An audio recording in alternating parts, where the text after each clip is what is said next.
Chapter 140. The world was not static. From Aslan's narration, Ray Minkai learned everything.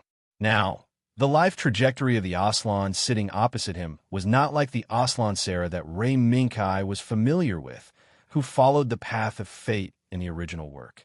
Instead, he met a girl who did not exist at a seemingly ordinary time, but in fact secretly had the ability to change the path of fate.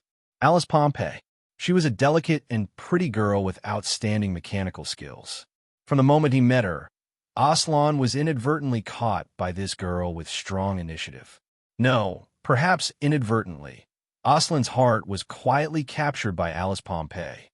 In the subsequent interactions, Alice Pompey, a girl with initiative, gave Aslan Sarah, a well-educated young master, a feeling he had never experienced before. This, perhaps the fiancé who was loved by all the people of Plant, had never given him a new feeling. No, Aslan Sarah and his fiancé, Lakis Klein, who was known as the treasure of Plant, were merely fulfilling a contract called a marriage contract according to the wishes of their elders. Even from the very beginning, when Aslan had learned that his betrothed was to be Lux Klein, he had been secretly delighted. However, after meeting Alice Pompey, an unexpected person who should not exist and should not appear in front of him, Aslan suddenly felt that the world seemed to have begun to come alive. Alice Pompey? I've never heard of this name. Ray Minkai frowned and finally gave up searching for any information about this name in his memory. Of course, because Alice Pompey is not from my homeworld at all. She is a challenger from the ultra-dimensional fortress. Aslan shook his head and smiled bitterly. Challenger? Ray Minkai was stunned. Is it another name for the inspector? No, not at all. Although the inspector can freely travel between worlds and carry out all kinds of missions. But the challenger is not as free as the inspector, because their existence is only to let the ultra-dimensional fortress select the most powerful warriors from these challengers to complete the mission against the abyss. With Aslan's explanation, Ray Minkai finally understood something about the challenger. For him, this was a strange existence, but there was also a certain familiarity. According to Aslan, the existence of the challenger is undoubtedly the faction of the protagonist in the infinite novels I've read before. With this thought in mind, Ray Minkai asked the next question. This question was not about the challenger, but about the inspector himself. Although Himimi had revealed part of the inspector's functions to Ray Minkai now knew the existence of the challenger who overlapped with the inspector in some way. Aslan, the inspector and the challenger belong to two different factions? Yes. The inspector mainly faces the abyss and space singularity.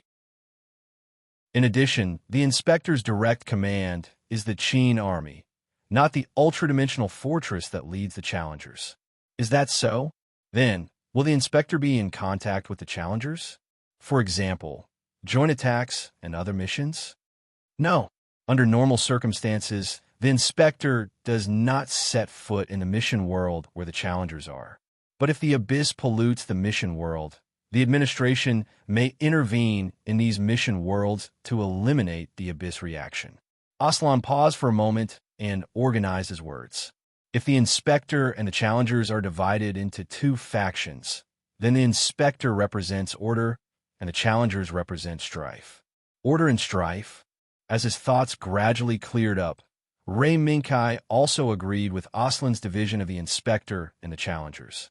Since Ray Minkai came into contact with the existence of the SPF authority, everything he felt came from the world of order under the control of the authority.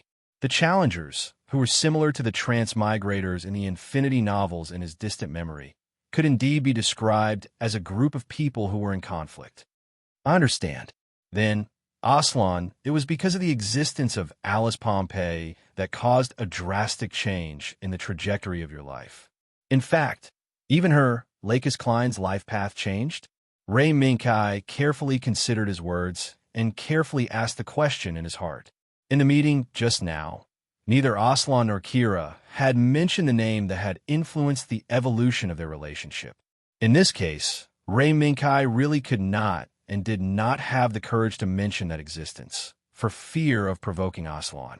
However, in the face of Kai's question, Aslan just shook his head slightly and said with a wry smile, "I know who you want to ask about.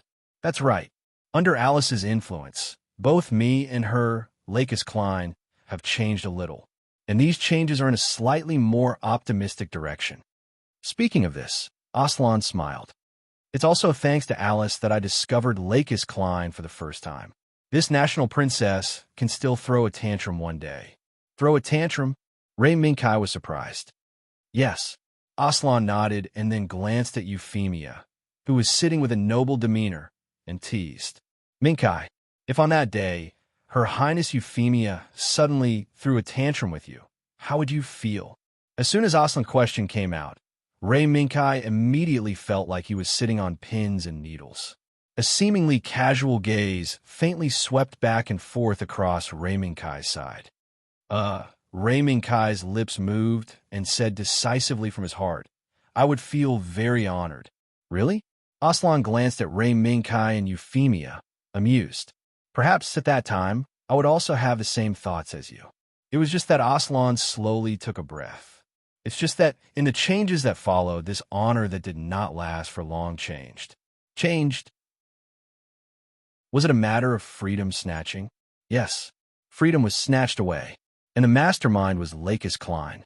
Under her lead, Kira Yamato, who was rescued to the capital of Plant, boarded freedom and drove it away. Aslan let out a long sigh. "Perhaps I should be thanking Kira. It was because of him that I found out who the person I cared about was. Lakis Klein, this is a beautiful dream, but it will eventually be shattered." Aslan subconsciously touched his left wrist, as if he was searching for something. He murmured something that Minkai and Euphemia could hear. During that time, it was Alicia who supported my existence. It was she who made me summon up my fighting spirit again. So, before the final battle, I chose to confess everything. In the end, it was the meticulous Euphemia immediately connected the dots from the conversation between Aslan and Kira. A hint of sadness appeared on Aslan's face, but he still nodded slowly. Yes, in that final battle, Alicia died. Under the light sword of freedom, she disappeared from this world. Although they had already guessed the ending, when Aslan personally said this expected ending, Minkai and Euphemia did not know how to respond. Instead, it was Aslan who quickly put away his sadness and smiled, indicating that Minkai and Euphemia did not have to worry too much. "Okay, that was what had happened. Kai, you should have guessed why I am here, right?" Minkai's gaze fell on Aslan's left wrist, and a thoughtful look appeared on his face. "Aslan, are you thinking of reviving Alicia Pompey? In this universe with infinite possibilities?" Hearing this, Aslan nodded heavily and said resolutely, "Yes. Although this was Mia's last wish for me. After coming to this world, this idea became clearer and clearer. Now, not only is it Mia's last wish, but it is also my wish. Kai, Miss UFFI, do you think I am very naive and ridiculous? I actually want to revive someone who has been dead for more than 10 years. No, Mr. Aslan, no one has the right to make fun of your wish. In my opinion, the wish to revive one's beloved, even if it is illusory, is the most sincere wish in the world." Euphemia shook her head, showing a look that could not be denied, and firmly cheered for Aslan. "Yes, Aslan, although I'm still not very clear to what extent this world can do, but since you should have come here under Ray's arrangement, then it means that Ray and the others already know your wish and have a certain degree of confidence in it." Minkai also chimed in. "Is that so?" Minkai and Euphemia's cheers cheered Aslan up. "It seems that I still have the same old problem as before. I didn't expect that after more than 10 years as the captain of the exploration fleet, this old problem still hasn't changed." Aslan shook his head, as if he was discouraged by his own failure to live up to expectations. "It's not like that. It was because Mr. Aslan thought too highly of Miss Alice. That's why he's worried about gains and losses at this critical moment." Euphemia couldn't help but open her mouth to defend herself. "Perhaps that's the case. But no matter what, thank you for today. Kai, Miss UFFI, it seems that I have to treat you to another meal. After clearing the haze in his thoughts, Aslan also began to tease Ray Minkai and Euphemia. Haha, if Aslan is not afraid of your wallet, UFFI and I are always welcome. After all, who wouldn't be happy to be treated? Then, after Kai and Miss UFFI win the next competition, we will come here for another meal. Okay, it's a deal. It's a deal. At the same time, the eyes that were watching this room also quietly retracted their gaze. Are you relieved? A clear voice came from behind. Yes, I'm relieved. As the voice sounded, the face named Kira Yamato also appeared under the light. Kira, although I don't know the grudge between you two, but you have to know that your request has already violated the rules of the Empress Restaurant. If it wasn't for my father, I wouldn't let you do this. What appeared in front of Kira was a girl with a frosty face, black hair, wearing a Chong Sam, and holding a slender pipe in her hand. Yes, I know. If I violate the rules, I am willing to accept the punishment. Mississippi, Kira's attitude was very humble, as if the person standing in front of him wasn't a girl, but a noble existence with terrifying strength. After sizing up Kira a few times, the girl waved her hand impatiently. Forget it. Since my father asked, I won't make it difficult for you.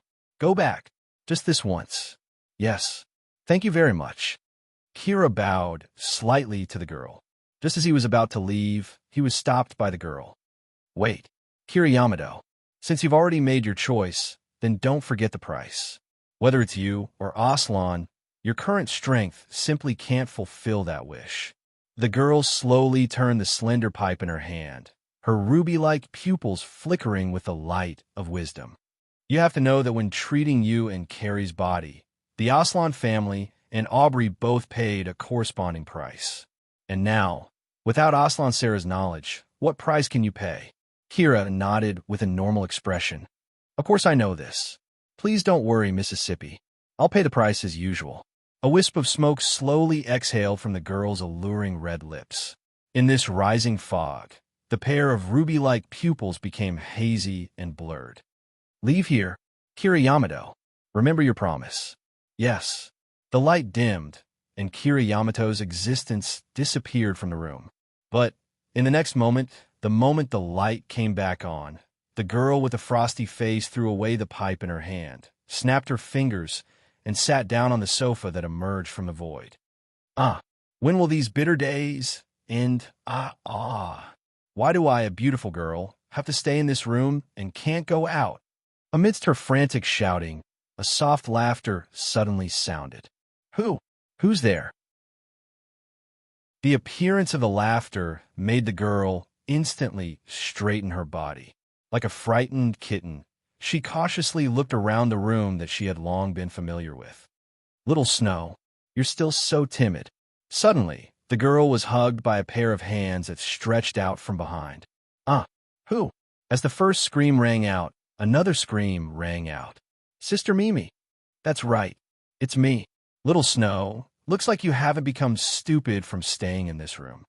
The one who hugged the girl was Mimi, who hadn't appeared for a long time. She pinched the little face of the girl in her arms with a smile and said dotingly, Let me see. Looks like you already have 30% of Aunt May's power. If this goes on, you might be able to become the new queen of the castle. It was better not to mention this matter. As soon as it was mentioned, the girl shook Mimi's arm frantically and said, I don't want to stay here. Let me out. I've been staying in this broken room all day. Didn't I accidentally burn Dad's phoenix? Is there need to lock me in this room for so long? A year. I spent my 15th birthday here. When she mentioned that she had spent her birthday alone in this room, all alone, the young girl almost broke down and cried out. Sister Mimi, do you know how I spent my birthday? This is my 15th birthday. Why? In an instant, big drops of tears rolled down. While Mimi was comforting her poor sister who was locked up for a year, Aslan, Ray Minkai, and Euphemia left the Empress Hotel and prepared to return to their residence to rest. Kai, you really don't need me to send you back? Sitting in the driver's seat, Aslan looked at Ray Minkai and Euphemia, who were standing by the roadside, and asked, No, UFFI, and I want to walk around the city. Ray Minkai and Euphemia smiled at each other and rejected Aslan's invitation. Is that so? Then, I wish you a good night. After saying this, Aslan suddenly said, but you have to pay attention to the time. You can't delay the game. And we will. Goodbye. Ray Minkai and Euphemia stood by the roadside and watched Aslan's car disappear at the intersection. Euphemia looked back at Ray Minkai, who was staring at the intersection for a long time. Kai, what are you looking at? Nothing. I'm just a little emotional. UFFI, the world is not static, right? Chapter 141. Dee-dee-da-da. As soon as he walked into the venue, a burst of music that could be described as noise, mixed with loudspeakers, gongs, and drums, suddenly resounded over the entire venue, causing the audience near the area where the noise came from to reveal a look of astonishment. However, after seeing the true face of the culprit behind the noise, everyone began to distance themselves from the culprit to avoid being entangled with them. Yo, Mass Knight, Your Highness the Princess seems to have been targeted by someone. Fellini glanced at the direction where the noise came from. He pointed at the flag that was printed with a close-up shot of Euphemia from yesterday's competition. It was being waved by a weirdo with a non-mainstream hairstyle and wearing punk clothing.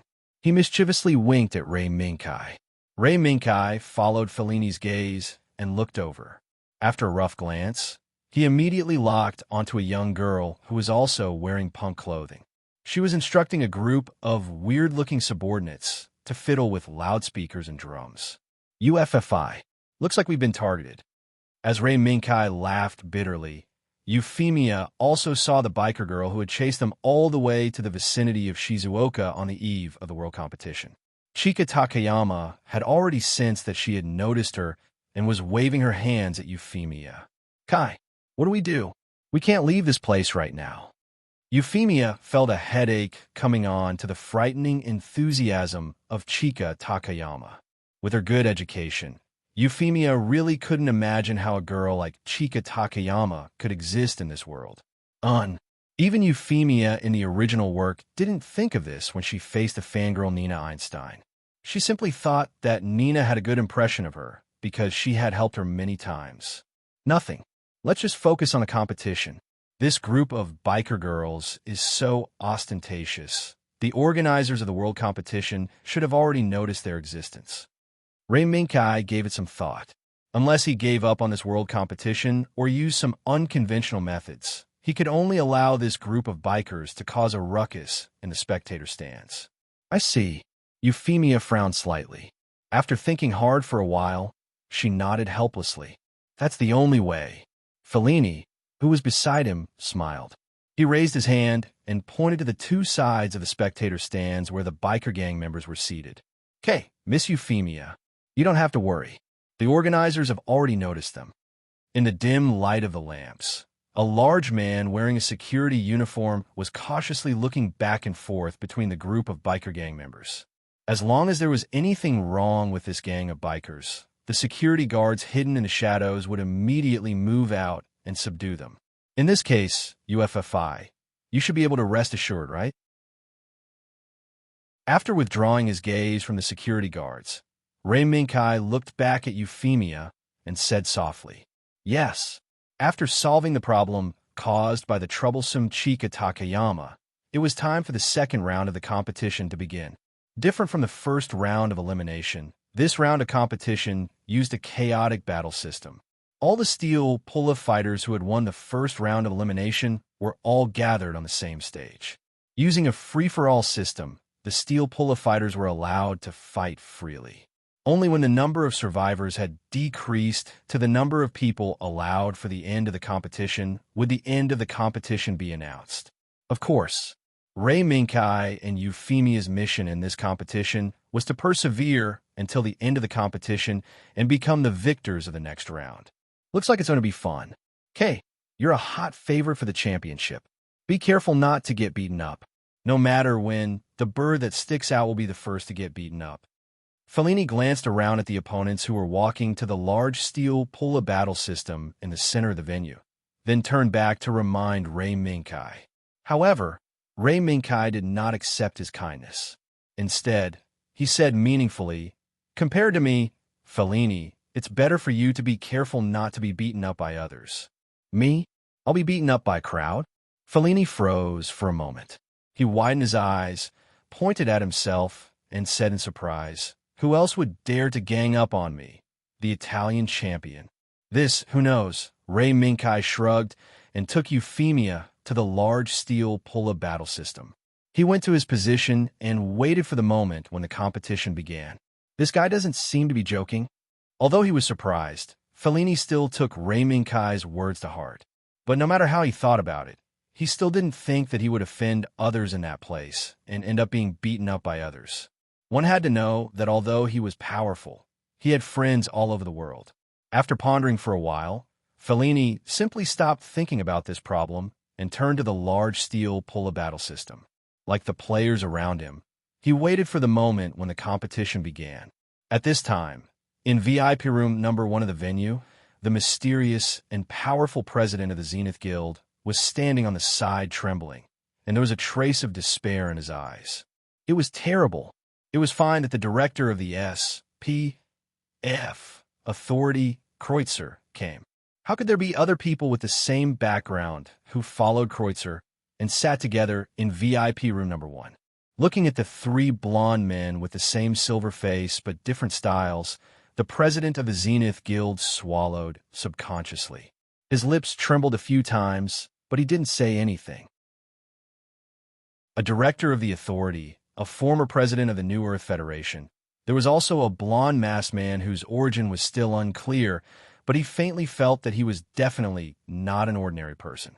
Although they didn't embarrass the president of the Zenith Guild and his secretary, Beck, the pressure emitted from between them made the president of the Zenith Guild and his secretary subconsciously retreat to the other side. "Beck Sauce, are you ready?" The president of the Zenith Guild asked his secretary in a low voice after his gaze fell slightly on the bottle of precious red wine on the table. "Well, I'm ready. President, please rest assured. We PPSC will not treat any guests badly." Although Beck's attitude was very respectful, he used a heavy tone on the word guest. Without a doubt, his deliberate use of a heavy tone was naturally noticed by the 3 people who were sitting around the table and looking down at the large tetrapter battle platform. "President of the Zenith Guild, sorry to trouble you. It's just that we don't need to add anything else. If possible, I hope you can prepare some desserts or fruit juice, because there will be other guests coming here." Kreutzer didn't take Beck's words to heart. Instead, he politely thanked him and told him about the following arrangements. Guests, desserts, or fruit juice. The president of the Zenith Guild was stunned. Then his whole body trembled. "Hurry, Beck Sauce, hurry up and prepare. Dong, dong." Before the president of the Zenith Guild finished speaking, the door of VIP room number 1 was opened. As the door opened, 2 girls with similar faces but different pupils walked into the room hand in hand. As soon as they entered the room, they waved at the 3 blonde, masked men who had already stood up. "Long time no see. Uncle Kreutzer, Uncle Shea, and Vervolante. Long time no see, Your Royal Highnesses." Kreutzer and Shea simultaneously revealed a smile.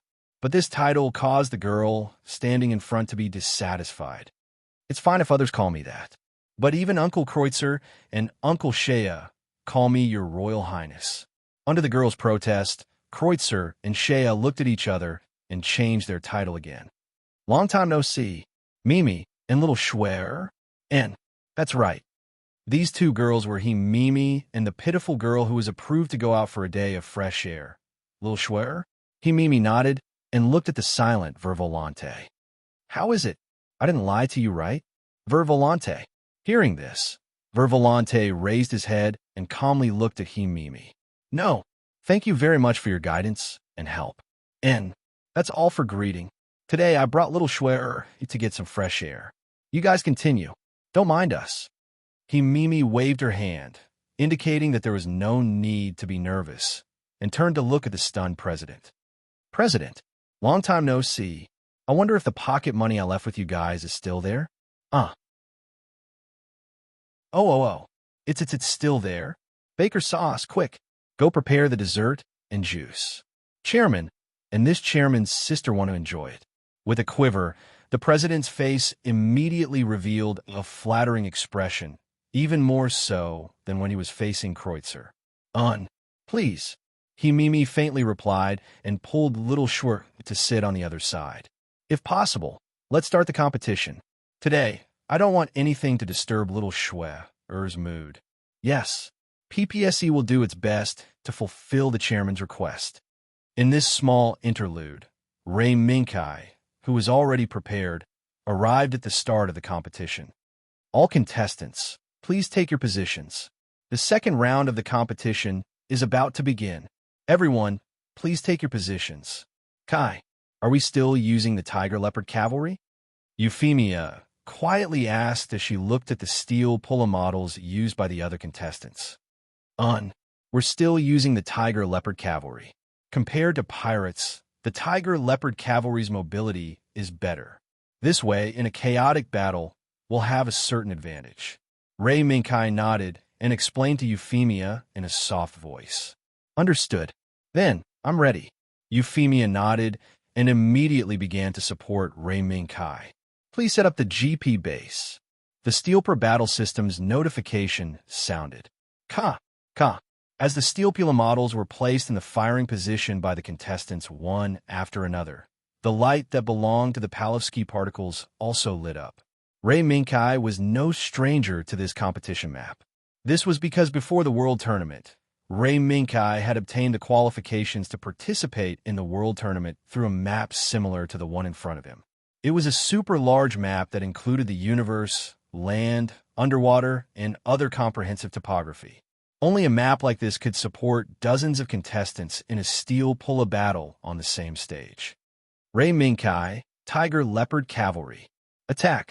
Ray Minkai lightly pushed with both hands, and the Tiger Leopard Cavalry, under the guidance of the catapult, rushed out of the GP base in a spur of energy and arrived at a barren desert.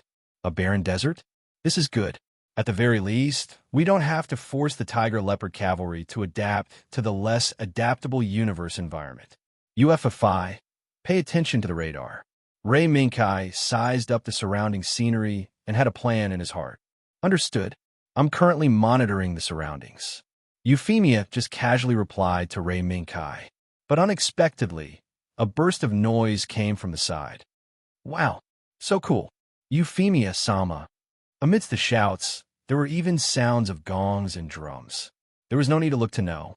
This was definitely caused by Takayama Shinja's group of bikers. Ray Minkai bitterly smiled and gave the similarly helpless Euphemia a comforting look. Then, he put all of his attention on the competition.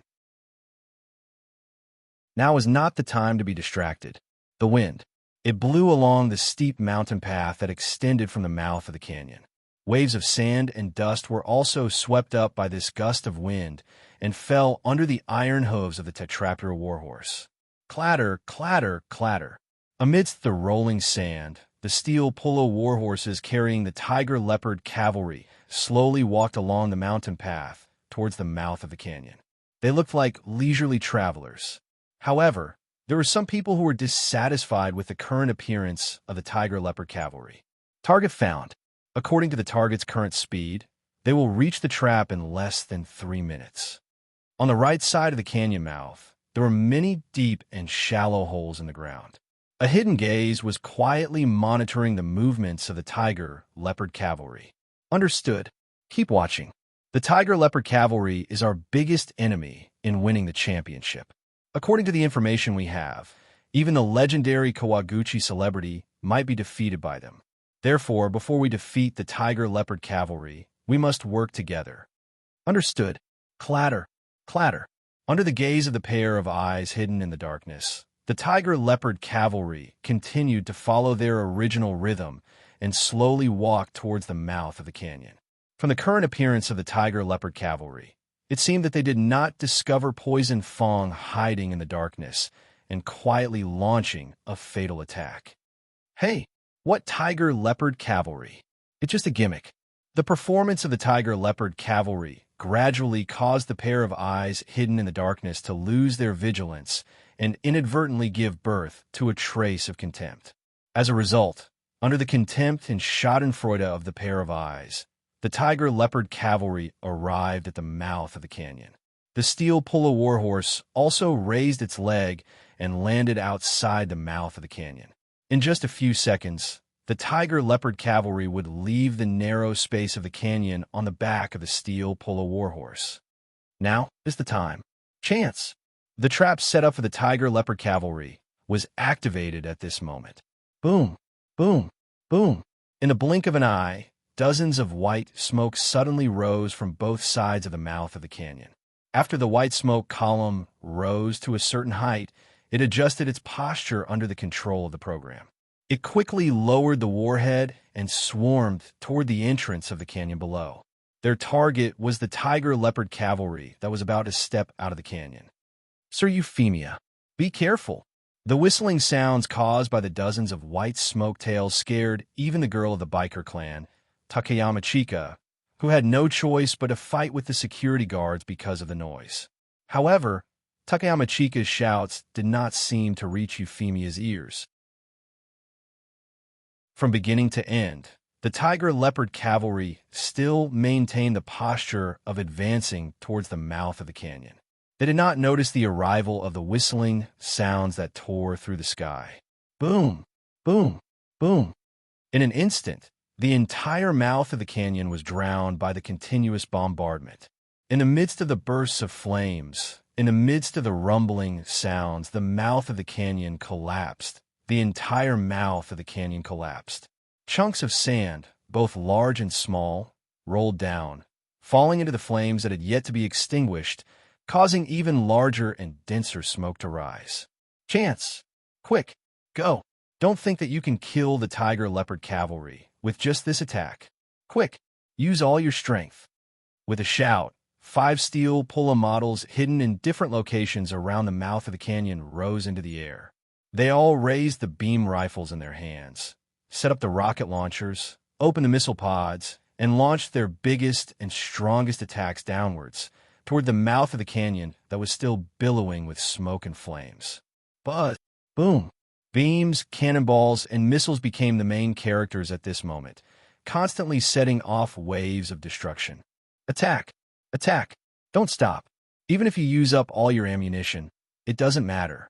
I only want one result, and that is, suddenly, amidst the shout of the temporary leader, the thick smoke below suddenly rolled strangely. Even if it was hit by the sharp beam attack, the whistling cannonballs, and the missile bombardment, it was unable to disrupt the strange thick smoke. What's going on? Just as the temporary leader finished speaking, a dim light suddenly broke through the thick smoke, splitting the car CJ that was closer to the thick smoke into 2 halves. What? He's still alive? Attack! Quick! Attack! I don't believe that the tiger-leopard cavalry can last much longer. Just as the temporary leader was shouting for his teammates to concentrate their firepower, another dim light broke through the thick smoke, cutting off the right hand of the cannon-type Warrior Zaga steel polo model. Then, along with the billowing thick smoke, a figure riding a steel polo warhorse that was covered in sparks, holding a long sword that was emitting a dim light, broke through the billowing thick smoke and once again appeared in front of them, as well as the audience's eyes. You guys are having fun fighting. Now it's my turn. The tiger-leopard cavalry raised the long sword in his hand and pointed it at the temporary leader from afar. That was the steel polo model that was painted purple all over. One could vaguely see that it was made with a Bayan Gouda as the prototype.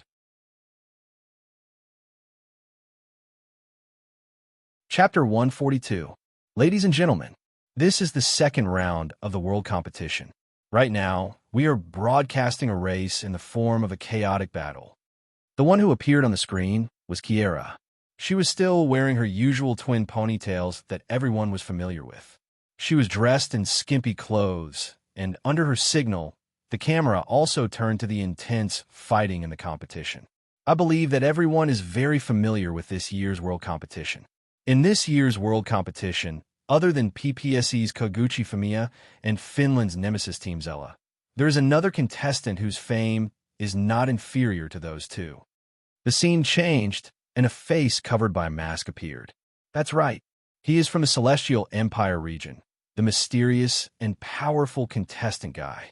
In the previous matches, it wasn't difficult for everyone to see how powerful he is. To other contestants, Guy's existence might have surpassed Kawaguchi Fumiya and Ella. Kiera pointed at the entrance of the canyon. Right now, Guy's ferocious cavalry is encountering a premeditated ambush. From the battle just now, the ferocious cavalry is facing a very dangerous situation. Perhaps this ambush will become the crucial battle for the ferocious cavalry. Okay, the introduction of the competition ends here. Next, please continue to enjoy the competition. After Kiera finished speaking, she returned to her seat after the cameraman gave her the signal. At the same time, she focused on the competition, not to mention the other audience members. Even Kiera herself was paying attention to the ambush the ferocious cavalry encountered. How powerful would the ferocious cavalry be? Kiera wasn't the only one who had this thought. Even the other audience members had the same thought. Even the one who initiated the ambush, the contestant who controlled the purple-black Abayan Gouda, had the same thought. Under everyone's gaze, the ferocious cavalry calmly held his long sword and shook the reins. He urged the steel polo warhorse under him to slowly walk out of the billowing smoke. From within, as the billowing smoke dissipated, a semicircular, light yellow, translucent shield that firmly protected the ferocious cavalry and the steel polo warhorse appeared in front of everyone's eyes. That's a beam shield? How could this be? It's impossible to achieve this with just a beam shield. As soon as they saw the round cover, those who had a little knowledge of steel polo production could not sit still. Exclamations of surprise came one after another. In their excitement, some people could not help but jump up from their seats and stare at the translucent round cover. Was it the round cover that blocked the attacks of Abayan, Gouda, and the others? Kiera's gaze moved slowly across the screen, carefully searching for the details of the tiger leopard cavalry and steel polo warhorses.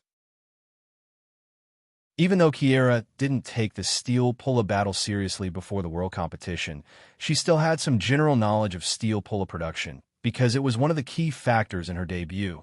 Soon, Kiera's gaze stopped at the area above the left and right legs of the steel polo warhorse that was connected to its abdomen. There, Kiera discovered 4 neatly arranged square devices that were slowly emitting waves of dim light. It seemed that the translucent round cover that allowed the ferocious cavalry to escape from the ambush came from here. There's actually such a steel polo production technique. Kiera could see it. As the opponent of the ferocious cavalry, Abayan, Gouda's pilot could also see it. If that's the case, let's see how long your glass cover can last. Everyone go. Buy some time for me. Abayan, Gouda's pilot roared. The cannon warrior Zagu, whose right arm was cut off by the ferocious cavalry, as well as the other 2 black Leos and heavy armor Bakus that surrounded from the left and right, all launched their attacks. Boom, boom, boom, boom. As an opening statement, heavy armor Baku's missile pod took the initiative to launch the first attack. After emptying the missile pod in one breath, it quickly threw away the missile pod that was already a burden. It sped up and circled around from the side, waiting for an opportunity to launch a fatal attack on the ferocious cavalry when its teammates launched their next attack. The whistling missile left a trail of white smoke behind it. The Black Leo's figure was also hidden within the smoke, allowing the ferocious cavalry to clearly see its whereabouts. Boom! In the next moment, the missile fired by heavy armor Baku crashed into the layer of round cover activated by the ferocious cavalry without any hindrance and caused a series of violent explosions. The scene of the huge explosion, the billowing smoke, and the flames that filled the sky seemed to be a repeat of the ambush at the canyon entrance not long ago. However, this time, would the ferocious cavalry be able to survive this series of attacks? This question wasn't thought about by the contestants who were on the ambush side. They also didn't have the time to think about it. The only thing they knew was to use all of their strength to buy even a sliver of time for Abayan. Gouda whoosh. In the midst of the billowing smoke, a flash of cold light suddenly appeared. Like an indestructible needle, it rushed out of the smoke and fiercely stabbed into the round cover of the ferocious cavalry. Sizzle. It pierced through, although the sharp spear in Black Leo's hand pierced through the round cover. This also proved that the round cover of the ferocious cavalry wasn't indestructible. Hold on, Cannon Warrior Zaga's pilot yelled. He then controlled his body to reach out his remaining left hand and took out a beam axe from his waist. He then waved it and chopped down on the round cover of the ferocious cavalry. In an instant, Black Leo's spear and Cannon Warrior Zaga's beam axe both fought against the round cover of the ferocious cavalry. They were in a stalemate. Very good. Now is the time. Quick! Cannon Warrior Zaga's pilot yelled as he saw Black Leo's spear penetrate deeper and deeper into the round cover of the ferocious cavalry. Boom! In the next second, a figure that was covered in dust suddenly appeared behind the ferocious cavalry. Along with the sound of the wind, it swept towards the back of the ferocious cavalry. A blazing light shot out from the rolling yellow sand and pierced straight towards the back of the ferocious cavalry. As long as this attack hit, the ferocious cavalry would be no threat at all. Whoosh! Suddenly, just when the Cannon Warrior Zagu's pilots thought that their tactical joint attack had succeeded, a bright cold light suddenly exploded.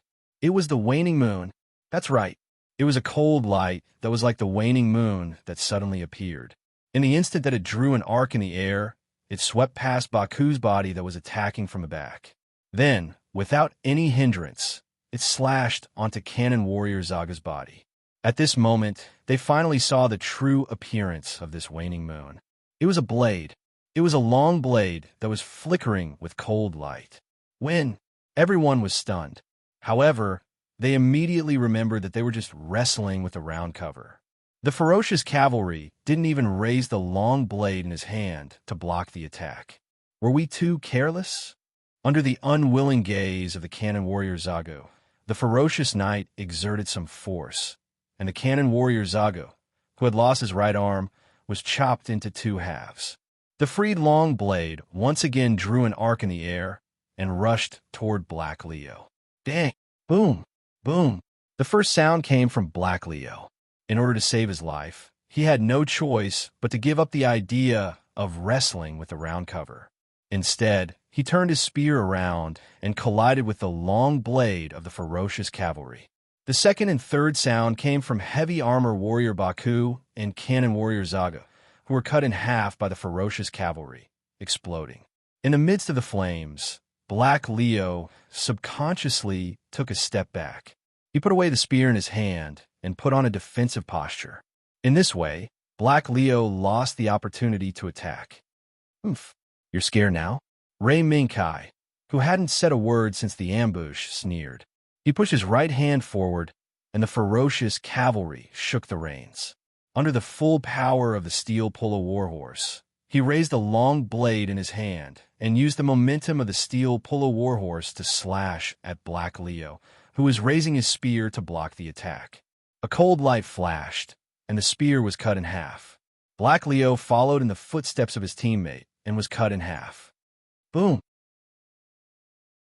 The flames flickered, and the ferocious cavalry jumped over Black Leo's burning bonfire. He raised the long blade in his hand and pointed it at the purple-black Abayan Gauda, who had been silent ever since he ordered his teammates to protect him. Wonderful, as expected of the mysterious and powerful guy. Because of your existence, I have no choice but to use this move. Take this. This is the power of the hell of disaster. The purple-black Abayan Gauda, who had been silent all this time, suddenly raised his arms, opened his mask, and fired a powerful beam at the ferocious cavalry. Lei Minkai furrowed his brows as he tapped the air with his right hand. The ferocious cavalry immediately pulled on the reins as the steel polo warhorse turned to the left. Then, the steel polo warhorse raised its blade and slashed at the incoming beam cannon. Hum! A heart-shaking sound rang out. It was slashed open. The beam was actually slashed open. Isn't this the same as the Warring States period heresy from before? When the audience saw this scene, they all began to stir. As the initiator, Ray Minkai didn't care about this. What he cared about was that the beam was too weak. It was so weak that the ferocious cavalry could easily block it with his blade. There was only one effect such an attack could have. The tiger leopard rider's wrist moved, and he waved his long blade. This seemingly powerful beam attack, which was actually nothing more than a facade, immediately dissipated. In the next moment, Raiminkai's eyes slowly narrowed. UFFI, have you heard of fairy tales? For some reason, Raiminkai suddenly asked. Yes, I heard a little about it when I was 5 years old. Euphemia nodded slowly. Then, are you interested in being a hero? A dragon slayer? The corner of Raiminkai's mouth curled up. He looked at the huge shadow that appeared in the fluttering fluorescent light and said softly, Okay, to be honest, I've always wanted to try what it's like to be a hero in fairy tales. Euphemia, who also saw the huge shadow, chuckled and responded to Raiminkai without fear. Good, then come. The surging yellow sand was once again swept up by the wind. However, the wind that swept up the yellow sand wasn't generated by the steel pull battle system. Instead, it came from the huge black wings of the huge shadow that appeared not far in front of the ferocious cavalry. A huge purplish-black body, 3 malevolent and insolent dragon heads on the left, middle, and right. A huge pair of wings that flapped with gusts of wind. This was the true appearance of the huge shadow that appeared in front of the ferocious cavalry. Ha ha! Prepare to die. This is the ultimate steel pull model that I meticulously created for this world competition, Calamity Abayan. As the proud and arrogant voice sounded, the 3 malevolent dragon heads opened their mouths and shot out 3 blazing particle beams at the ferocious cavalry. Boom! At this moment, the particle beams shot out by the 3 malevolent dragon heads actually didn't lose out to the previous situation when the ferocious cavalry was ambushed. Kai! The energy concentration of that particle beam is extremely high. As long as the ferocious cavalry is hit, even the defensive barrier will lose its effect in an instant. Euphemia, who used the system's high-efficiency calculation ability to calculate the strength of Calamity Abayangao Da's attack, hurriedly reminded. Understood. Now, we're taking measures. Raiminkai's expression was grave and stern. Under his control, the ferocious cavalry urged the steel polo warhorses to gallop back and forth across the desert in an attempt to avoid Calamity Abayangao Da's attack. Ha ha! Run, run. Since you chose the steel polo warhorse, it means that your body has the ability to fly. No, it could be said that you don't have the ability to fly at all. Under such circumstances, how can you contend against me, the overlord of the sky, Calamity Abayan? Die! Wong, wong, wong. When Calamity Abayangao soared into the sky, it actually gave up on firing in unison and instead chose to fire in turns. The light beam attacks of the 3 dragon heads continuously covered the ferocious cavalry's movement path. Overlord of the sky, do you think of the king of monsters, Ghidorah? Raiminkai glanced at Calamity Abayangao Da's appearance that was extremely similar to the king of monsters in his memories and mocked. What? You actually dare to mock my overlord of the sky? Die. Calamity Abayangao Da's broad back suddenly opened up. Immediately after, countless white smoke soared into the sky and rapidly circled above Calamity Abayangao Da's head before rushing down towards the ferocious cavalry below. Wong. At the same time, Calamity Abayan's 3 dragon heads once again fired in unison. 3 powerful light beams pierced through the sky and blew up the path in front of the ferocious cavalry. Then, the missiles fired by Calamity Abayan whistled through the sky. In an instant, they once again drowned the ferocious cavalry. Boom, boom, boom. The astonishing number of missiles instantly sprinkled a sea of flames in the area where the ferocious cavalry was located. Above the raging flames, the ferocious figure that looked like a mythical tale once again raised its 3 dragon heads and fiercely shot 3 deadly light beams towards the sea of flames below. Rumble. In the blink of an eye, the entire area was blown up, leaving behind only the mushroom cloud that slowly rose into the sky. Ha ha ha ha! What Kai? What mysterious person? None of them are a match for me, the overlord of the sky. How can this be? Euphemia, Sama actually lost? Takayama Chika, who had finally finished arguing with the security guards and was ordering her subordinates to cheer for Euphemia, looked at the mushroom cloud on the screen in disbelief.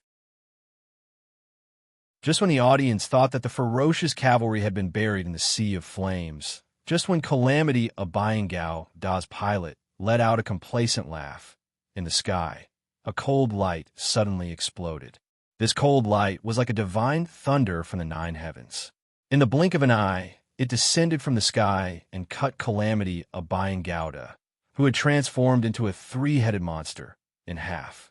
That's cut in half. It's the ferocious cavalry. Such a stunning attack. Such a familiar attack. Other than the ferocious cavalry, there was no other. Quick, shout for me. Takayama Chika, whose mood fell from the peak to the bottom and then from the bottom to the peak, shouted excitedly. She pulled her subordinates up forcefully and ordered them to continue cheering for Euphemia. Ow, how can this be? Calamity Abayangao, Da's pilot, raised his head and looked at the screen above his head in a daze. Over there, in that patch of sunlight, a figure quickly descended. It raised both of its hands. Was a cold light suddenly appeared. Calamity Abayangao, who was below, had an additional wound on its body. G-A-Z. Boom. In just a short moment, Calamity Abayangao, who was sprinkling a sea of flames on the ground like a mythical beast, exploded under the cold light that descended from the sky. How was this possible? It shouldn't have the ability to fly. When did it fly? Under the pilot's incredulous gaze, the ferocious cavalry, who was holding a long blade, urged his horse to step in mid-air as if he was walking on flat ground.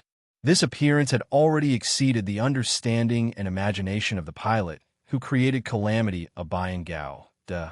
Nothing is impossible. Steel Pulla is free.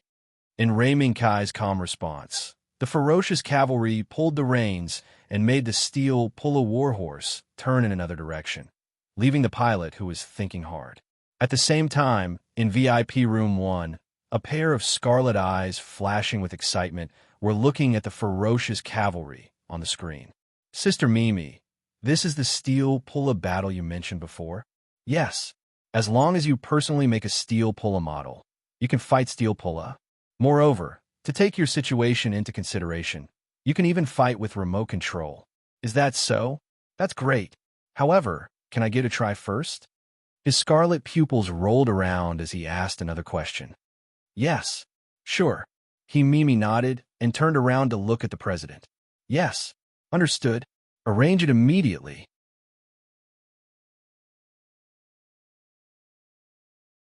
Chapter 143. In the sky above the wasteland. Every time the Steel Pulla warhorse of the ferocious cavalry took a step, there would be a flicker of light under its feet. Perhaps it was because it was able to ignore gravity while maintaining its warhorse form and freely walk in the air. But the actual situation was only known to Rei Minkai and Euphemia. No matter how much other people thought about it, it was only a guess. Therefore, the only thing the audience could do was to follow the ferocious cavalry and look forward to what kind of surprise the ferocious cavalry would bring them in the next battle. Kai, a huge signal source has been discovered in the sky above the 2 o'clock direction. After Euphemia's hands quickly operated on the projection keyboard, an image that had been zoomed many times appeared in front of them. This is Ka Wu attacking the mothership. Seeing the fat and huge body as well as the huge wings that could cover a part of the sky, Rei Minkai already recognized the true face of this so-called huge signal source. According to what he knew about the founder's memories, there was indeed a situation where Ka Wu attacked the mothership in this world competition. And the two sides were the Crusade team, led by Germany's Chioma, and the target of the Crusade, the playboy Riccardo Fellini. As Rei Minkai pondered, he shifted his gaze to the screen. There, Rei Minkai only saw Ka Wu attacking the mothership under the protection of Jin Gaozhua. Ka Wu was not stingy as he threw all of his aerial bombs at the area that he had already locked onto. The moment the huge and heavy aerial bombs left Ka Wu's attack on the mothership, they set off waves of ear-piercing whistling sounds as they tore through the air and smashed into the ground. Boom, boom, boom. In that instant, even though the ferocious cavalry was far away from the area, they could still see the explosions that had never stopped since the beginning. So spectacular, so powerful. Euphemia was a little surprised. She never imagined that the steel pull of battle could actually have such a realistic effect, that it was almost like an aerial attack in the real world. Yes. However, we're going to help someone out, Ray Minkai replied. His right hand gently pulled the control ball, and the ferocious cavalry pulled the reins, allowing the steel polo warhorse to turn towards the airspace where Ka Wu was attacking the mother. Save people? Is it Chung and the others? Euphemia thought for a moment. It seemed that the only people who could make Ray Minkai save them were Makoto Ito and the others. No, I'm not being honest. Ray Minkai raised his head and glanced at the blue sky above him. A meaningful smile appeared on his face. The person we're trying to save is just a bully who was attacked by her ex-boyfriends after toying with a woman's heart. Bully? Euphemia blinked. She quickly understood who Ray Minkai was referring to. Because during this period of time, Ray Minkai had clearly pointed out that a certain person was a playboy. Thus, when Euphemia recalled that scene, she immediately remembered that person's name. Riccardo Fellini. Yes, it's that playboy. Although I sympathize with those people who are being cheated on, we can't let them beat Fellini out of the game yet. That's because I still have a duel with Fellini. The ferocious cavalry's hands shook the reins again. The steel polo warhorse in the air immediately took large strides. Two small auxiliary propulsion nozzles appeared on the left and right sides of its thighs, providing powerful assistance to the steel polo warhorse's acceleration. In the blink of an eye, the ferocious cavalry, who was still some distance away from the airspace where Ka Wu was attacking the mother, had already rushed a third of the way there. Ka Wu's attack on the mother was in sight. Fellini, you better hold on for a bit. Even if Chung, he really comes to save you later, right now, you have to accept this favor from me. The cold light in Ray Minkai's eyes gradually converged on Ka Wu, who was still continuously throwing aerial bombs at Phoenix Wings Gao Da's head to attack the mother. At this moment, in the continuous explosions, Phoenix Wings Gao Da, who was piloting the meteor ship, was forced to dodge left and right, appearing to be battered and exhausted. Damn it, are you only going to keep staring at me? Chuma, it's your girlfriend who delivered herself to me. Why do you hate me? Enduring the explosions, Fellini, who was barely able to maintain the balance of the Phoenix, soar aloft amidst the endless shockwaves, shouted, "It's your fault for not rejecting her." Thinking about the dense grassland above her head, Choma's eyes couldn't help but burst into tears. In this world, there is nothing more humiliating than that moment. It made a man feel even more furious. Thus, under the increasingly intense anger in Choma's heart, Ka Wu's bombardment of the mother increased by more than 50%. In an instant, the aerial bombardment that had already made Fellini feel strenuous became even more intense and terrifying. Boom! Suddenly, Phoenix Wings Gao Da couldn't dodge in time and was blown away by an aerial bomb that smashed head-on. Unable to maintain his balance, he could only watch as the meteor ship was thrown far away. Choma, it's not my fault. It's her fault. Faced with this terrifying aerial bombardment, Fellini still stubbornly denied that he had sowed the seeds of the Great Plains for Choma. What? Even if she came to your door, you, who don't know how to reject her, are the sins of the world. In order to purge this world, and in order to prevent more comrades from being harmed by you, we want to kill you. Tisk. So what? I'm a person who doesn't reject anyone. What's wrong with that? Fellini, who knew that he couldn't continue like this, refuted Shioma's accusation while buying time for Phoenix Wings Gao to pick up the particle destruction rifle that was thrown not far away. As long as he had it in his hands, then even if he faced the attack from Ka Wu, Fellini would still have the confidence. However, Chioma, who had a deep understanding of Fellini's combat power, wouldn't let him pick up the destruction rifle again. Jin Gaozhua, stop him! Jin Gaozhua, who was escorting Ka Wu to attack the mother, responded and fired the 5 beam cannons that extended from his back with all his strength. Boom! In an instant, under the fierce attack of the 5 beam cannons, Fellini's plan instantly went up in smoke. Phoenix Wings Gao Da's movement stopped. He could only barely resist Jin Gaozhua's fierce attack. At this moment, the time for the Prairie Army's revenge had finally arrived. As the initiator of this punitive expedition, Chiyoma's eyes were filled with tears. These were tears of joy. These were the tears of revenge. Come on, comrades who have been deeply harmed. The time for our revenge has finally arrived. Let this sinful person drown in his hateful ideology. As the front hatch of Ka Wu's attack on the mother slowly opened, the airframe hidden inside appeared in front of everyone's eyes from the darkness. That is. Needless to say, when Fellini saw the real airframe that appeared from Ka Wu's attack on the mother's Neku, he knew that things were not going well. No way. Fellini's eyelids twitched wildly. At this moment, Fellini finally had a trace of regret. Why did he not avoid meat and vegetables in the beginning and accept all of them without rejecting them? Wake up, Fellini. This is your retribution. The angry roar of the Green Hat Army echoed in the entire venue for a long time. It also stunned the audience. Of course, the people sitting in VIP Room 1 were also the same. Even with the cover of the mask, Kreutzer, Xiaya, and Ford Volante's faces still had a trace of strangeness. Cough, cough. The contestants of this tournament are very interesting. Xiaya, don't you think so? Kreutzer glanced at Mimi and Little Snow, and couldn't help but open his mouth to liven up the atmosphere. Cough. That's right. It seems that this tournament should be the most interesting one in the history. Xiao's mouth twitched, and he didn't know whether to laugh or cry. If that man knew that his daughter was watching such an interesting match, he might cause some trouble. Ford Volante was silent and looked at the match on the screen without saying a word. At this time, it was already the critical moment for Phoenix Wings Gauda and Fellini.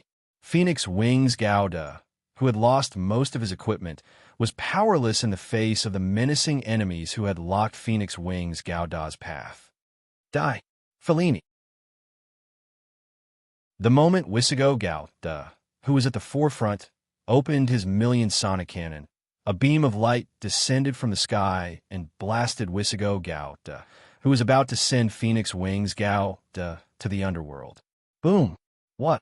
In the next instant, when the Visigo Gundam was suddenly destroyed, a black shadow suddenly rose from the wasteland below. Like a bolt of lightning, it rushed behind the Astron Gundam, who couldn't react in time. With a flip of its hand, a sword light flashed. No! Boom! In the blink of an eye, Wisigo Gauda and Astron Gauda, who were the vanguard of the Grassland Punitive Army, were destroyed almost at the same time. This made Chiyoma, who was still immersed in the joy of revenge a second ago, stunned for a moment, and he almost didn't react. However, as a world-class player, he quickly pulled himself together and operated his hands. As 2 surveillance images popped up, Chiyoma knew who was the culprit that caused the Grassland Punitive Army's attack to be thwarted. Interstellar Creation Assault Gauda and Ferocious Cavalry? Why are they stopping us? Chiyoma was surprised, but he didn't think too much about it. Now, the people who were stopping them from taking revenge were their people. Jin Gaozhua, you go and kill Interstellar Creation Assault Gauda. The others, go and stop Ferocious Cavalry. Fellini, let me kill him. The Grassland Punitive Army's attack changed, and Fellini instantly felt the pressure on him lessen. He couldn't help but observe the situation around him. That is? Fellini, have you ever regretted the mistakes you made? At this moment, Raymond Kai's laughter was heard. Fellini narrowed his eyes and also saw Interstellar Creation Assault Gauda descending from the sky. What are you guys doing? Ling Shuren Guy, if I'm eliminated, wouldn't it be easier for you guys? Hey, Fellini, what are you doing? Don't forget that we still have a match to finish. Lingshur chuckled and refuted Fellini's words without hesitation. That's right, Fellini. Saving you is just to let you advance to the next match. Also, let's continue with the previous question. Ray Minkai continued. Question? Hey, what are you talking about? Didn't I say it before? As long as you're willing to come here, I won't reject you. Because I'm a person who doesn't reject anyone. Unexpectedly, Fellini's words completely ignited the grassland punitive army's anger. Fellini, go to hell. Under the fury of the boundless prairie that had been planted, everyone forgot about their own mission and immediately turned their attention to the Gundam. Light beams filled the sky, screaming missiles. A terrifying net of fire was formed in front of Phoenix Wing's Gao. As long as Phoenix Wing's Gao took another step forward, what awaited him was death. It can't be so crazy? Fellini's eyelids twitched violently as he realized that he had said something wrong. Ha ha. Fellini, go ahead and regret it with your don't reject anyone attitude. Didn't I say it before? The cycle of reincarnation is not satisfying. When Ray Minkai's laughter rang out, the ferocious cavalry descended from the sky and landed in front of Phoenix Wing's Gao de Fellini. I blocked this attack for you. You'd better remember this favor. Ray Minkai's words that didn't allow him to refuse made Fellini laugh and retort. You have to block it first. Is that so? Watch carefully. It took a long time to say, but it was done quickly. The ferocious cavalry had already blocked in front of Phoenix Wing's Gouda. The translucent round cover that had thwarted the ambush not long ago appeared again. Boom, boom, boom. The grassland punitive army's attack arrived in the blink of an eye.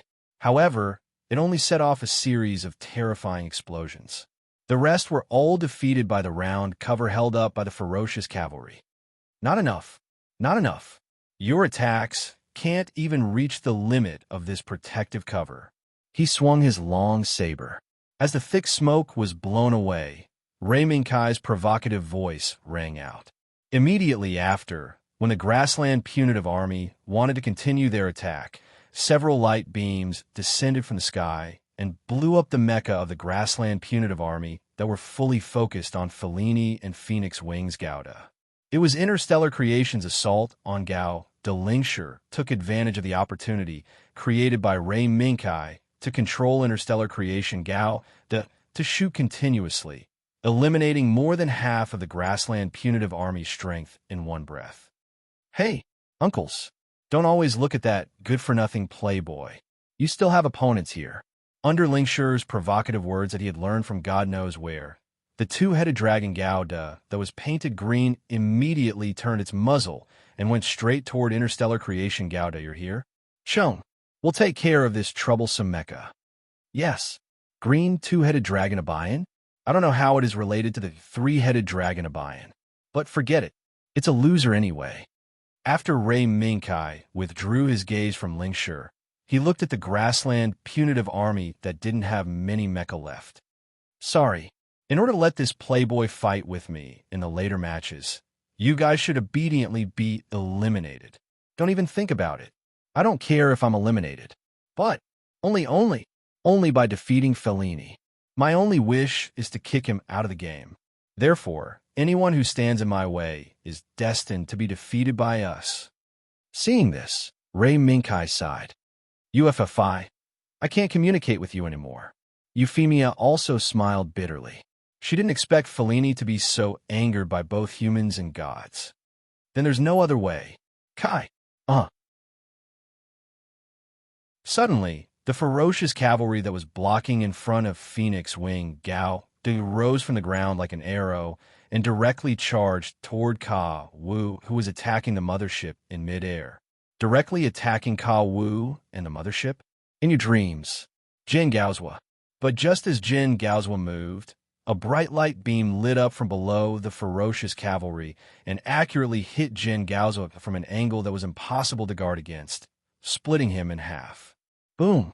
In a loud explosion of Jin Gaozhua, the obstacles in front of Ka Wu's attack on the mothership were all eliminated. Now, only Ka Wu was left to attack the mothership and the ferocious cavalry. TSK, I'll smash you into pieces like this. Don't underestimate the strength of Ka Wu's attack on the mothership.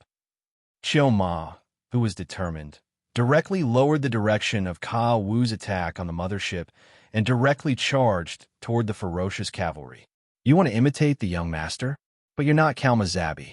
Rei Mingkai's eyes flashed with a cold light and shouted, "Battle Soul System, open!" The scene that stunned the audience once again played out. A bright red light quickly wandered around the ferocious cavalry, and in the blink of an eye, it all gathered in the long blade in the ferocious cavalry's hand. "Here, break!" Following Rei Mingkai's shout, the ferocious cavalry fearlessly attacked Ka Wu, who was far larger than him. The mothership waved the long blade in her hand. In the blink of an eye, Ka Wu's attack on the mothership and the ferocious cavalry passed by each other. What remained in the audience's eyes? Only the red light that suddenly appeared from the long blade in the ferocious cavalry's hand. "Ka!"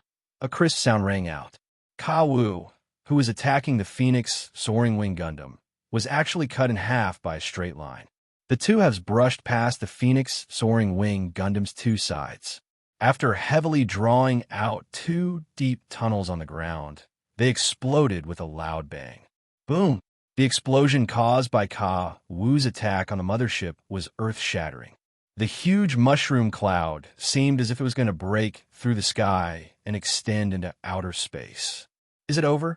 Seeing that the grassland army that almost eliminated him was declared dead, Fellini couldn't help but let out a sigh of relief. However, the world always changed as usual. Boom! Boom! The earth was roaring, the air was vibrating. A huge figure that looked like the mythical titan that had descended once again stepped on the fire caused by Ka Wu's attack on the mothership and stood in front of Rei Mingkai and the others without any scruples. Megazized Zagu.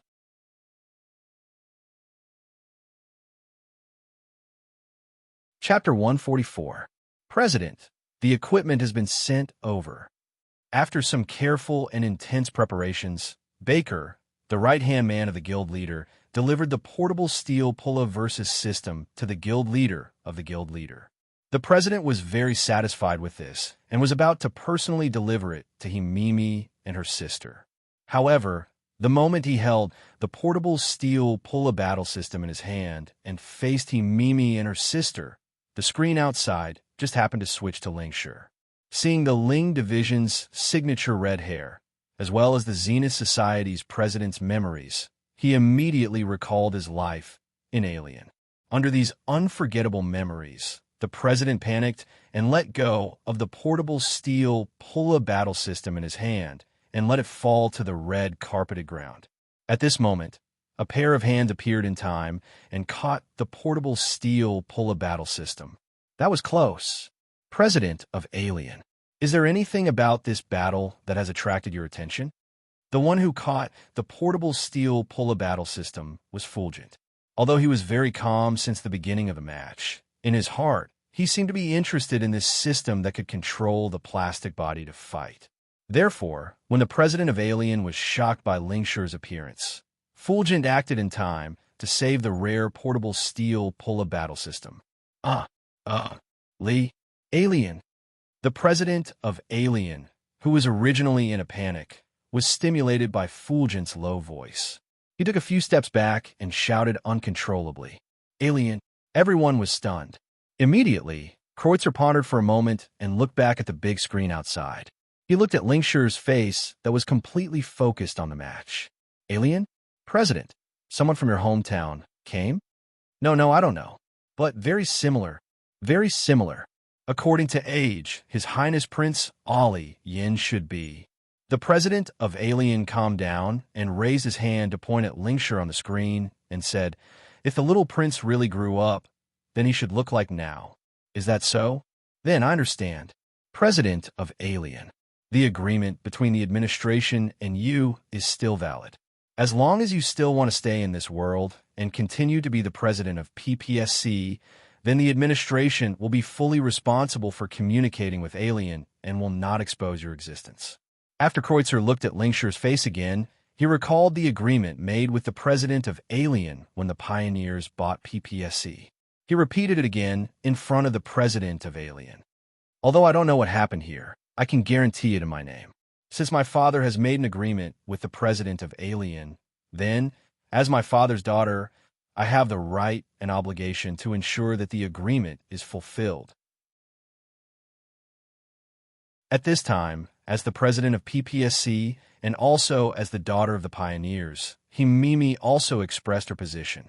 Under the dual statements of Kreutzer and Himimi, the panicked president of Alien gradually calmed down and regained the appearance of the president of PPSC that the world was familiar with.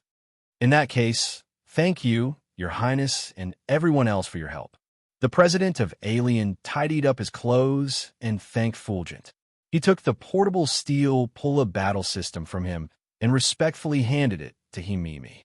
Your Highness, this is the latest portable steel pull-up battle system developed by PPSC. As long as you are in the network of this world, then you can connect to any steel pull-up battle system at any time and anywhere and engage in battle. As the president of Alien introduced the portable steel pull-up battle system in his hand, a trace of pride gradually appeared on his face. However, due to the limitations of the production process, technology, and materials, this model of the portable steel pull-up battle system was only produced once. It is very shameful to say that even if we gathered all the power of PPSC, we were unable to produce a second steel pull-up battle system of the same model. Himimi raised her eyebrows in surprise. She did not think that this seemingly ordinary-looking suitcase would have such an experience. Is that so? Then, thank you for your hard work. At the same time, thank you for the development of this system. President of Alien.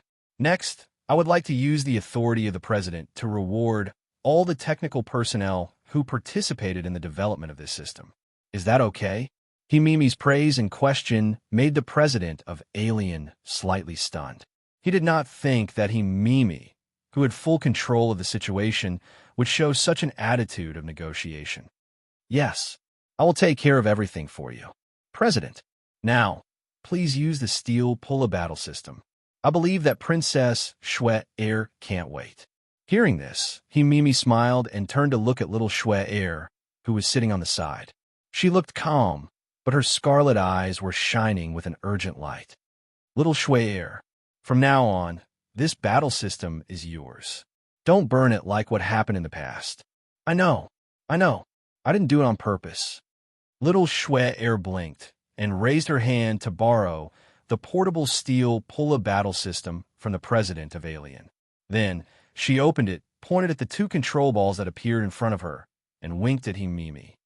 Put your hands on it, and then try to move it.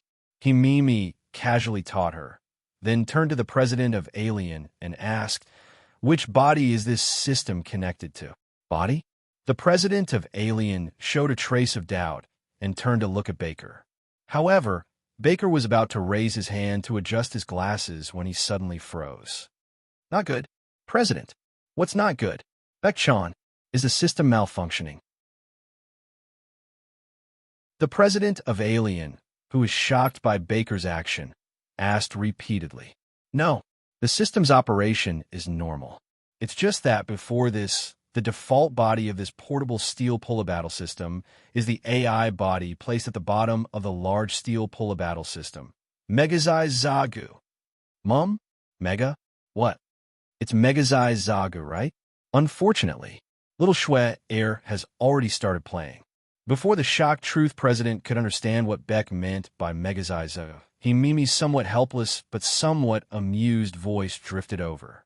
The president of Alien and Baker both looked back and found that on the wasteland that was caught in the fierce battle, a Megazai Zagu, which was like a titan compared to the other steel pull-up models, had slowly walked out of the sea of fire. It's over. This competition is over. The president of Alien slapped his forehead and said helplessly, No, President, don't come to a conclusion too early. Compared to the president of Alien who had fallen into despair, Himimi had other ideas. But before that, Himimi set her eyes on Kreutzer and Shaya. Your Highness, just do what you want to do. From now on, the security work of this competition can be handed over to the administration. Kreutzer slightly smiled and expressed his opinion. Yes, For the outside audience, this may be a surprise show. As long as the mood of the contestants is appeased, this is not a difficult problem to solve. Shaya also nodded. I understand.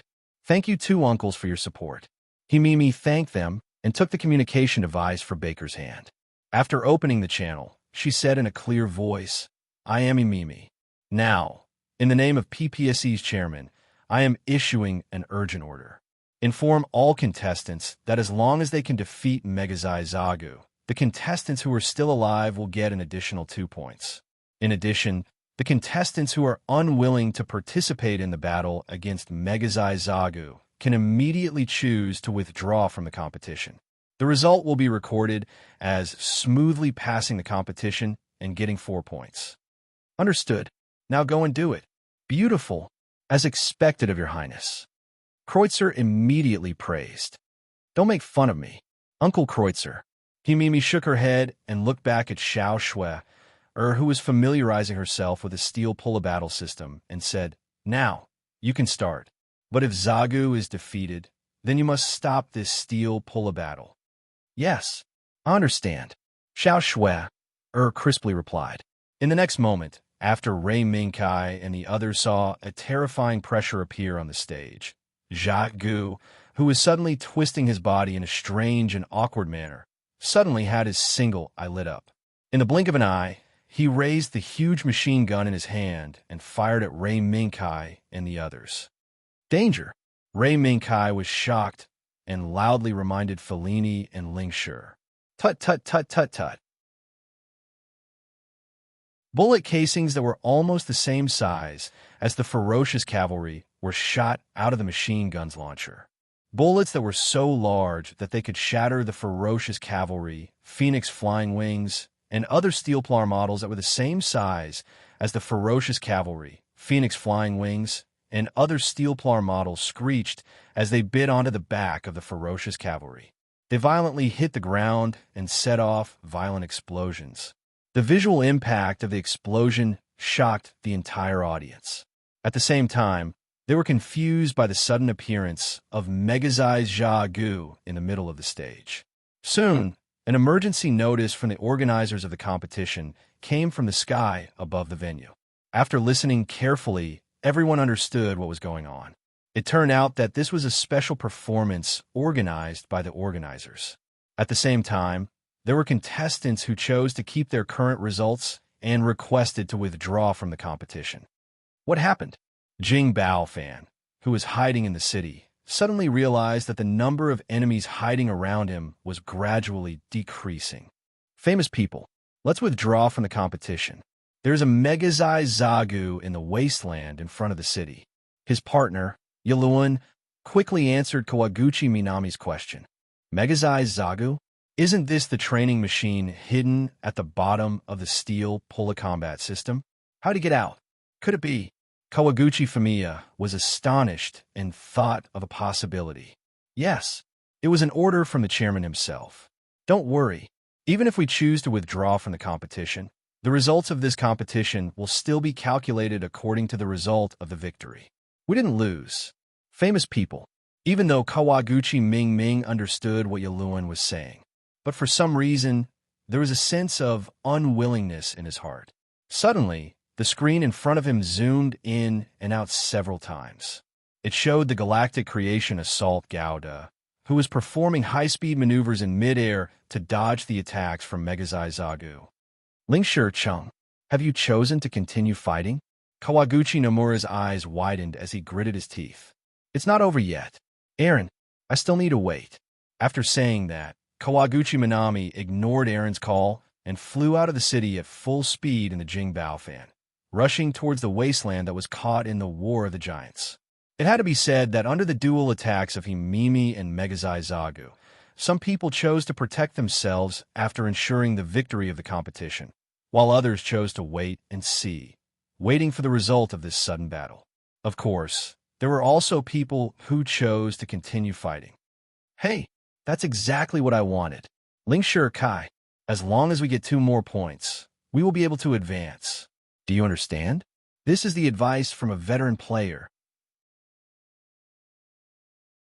Fellini's eyes lit up as he piloted Phoenix Gauda, shuttling back and forth in the midst of Megazai's Zagu's gunfire. Along the way, he found an opportunity to raise the destruction rifle in his hand and shoot a few shots towards Megazai's Zagu. In the end, under Fellini's excited words, Phoenix Gauda did not achieve the corresponding results. TSK. This armor is too thick. Just relying on the normal mode of the destruction rifle is not enough to break through the armor. Linkshire Kai, do you have any ideas? I can buy you some time. Yes. But right now, Galactic Creation Assault Gauda's particles are only at 30%, so they can't use the discharge system quickly. Makoto Ito said quickly. Is it because of the battle in the universe? Chung, I saw that Galactic Creation Assault Gauda's buffer shield has already been damaged. Before Ray Minkai could finish speaking, Megazai Zagu actually fired all of the missiles on his legs in one breath, and they all flocked towards Tiger Leopard Cavalry, Phoenix Wings Gauda, and Galactic Creation Assault Gauda TSK. Let's retreat first. Fellini clenched his teeth, and his hands quickly moved. Then, he made Phoenix Wings Gauda quickly move away from Megazai Zagu's side, so as to avoid falling into the desperate situation where missiles were coming from all directions. And Tiger Leopard Cavalry used all of his strength to urge the steel pull a warhorse, and like a phantom, they rapidly shuttled back and forth between the huge rocks that were filled with all kinds of weathering, throwing the incoming missiles to the back of their heads. Linkshire, let's quickly dodge. There are too many of them. Okay. However, for some reason, compared to the attacks that Tiger Leopard Cavalry and Phoenix Wings Gauda faced, the attacks that Galactic Creation Assault Gauda faced were several times fiercer than the former. Not only were there missiles, even the machine gun in Megazai Zagu's hands locked onto Galactic Creation Assault Gauda, who was rapidly moving in midair. This scene made Makoto Ito have the misconception that Megazai Zagu was targeting them. Boom, boom, boom. Facing the fierce attacks, Linkshire still calmly controlled Galactic Creation Assault Gauda to dodge everywhere, and he even destroyed the incoming missiles midway. Bang! Suddenly, a black shadow broke through the fireball created by the missile explosion, and with an extremely fast speed, it rushed towards Galactic Creation Assault Gauda. It's a grenade. Linkshire, be careful. Makoto Ito's warning was very fast, but the incoming grenade was even faster. Just when Linkshire was about to be unable to react, a ray of light suddenly fell from the sky and hit the grenade. Boom! The grenade instantly exploded violently, sending Galactic Creation Assault Gauda flying. But fortunately, Galactic Creation Assault Gauda did not receive any serious injuries. Linkshire Chung, I hope I'm not late. In the sky, Demon King X Gauda, who used the Moonlight Cannon, quickly landed beside Galactic Creation Assault Gauda Makoto. You're here. Makoto Ito said in surprise.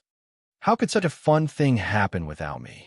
Chung, Linkshire, Fellini, and Guy, can I also participate in this battle? Of course. You're very welcome. Fellini said without any objection. Welcome. Like this, the team of the brave crusade against the Demon King has been created. Linkshire, Chung, Fellini, and Makoto, use your strongest attacks to attack Megazai Zagu. Leave the rest to us and the Tiger Leopard Cavalry. Raymond Kai's eyes were filled with determination, and his voice was incomparably excited.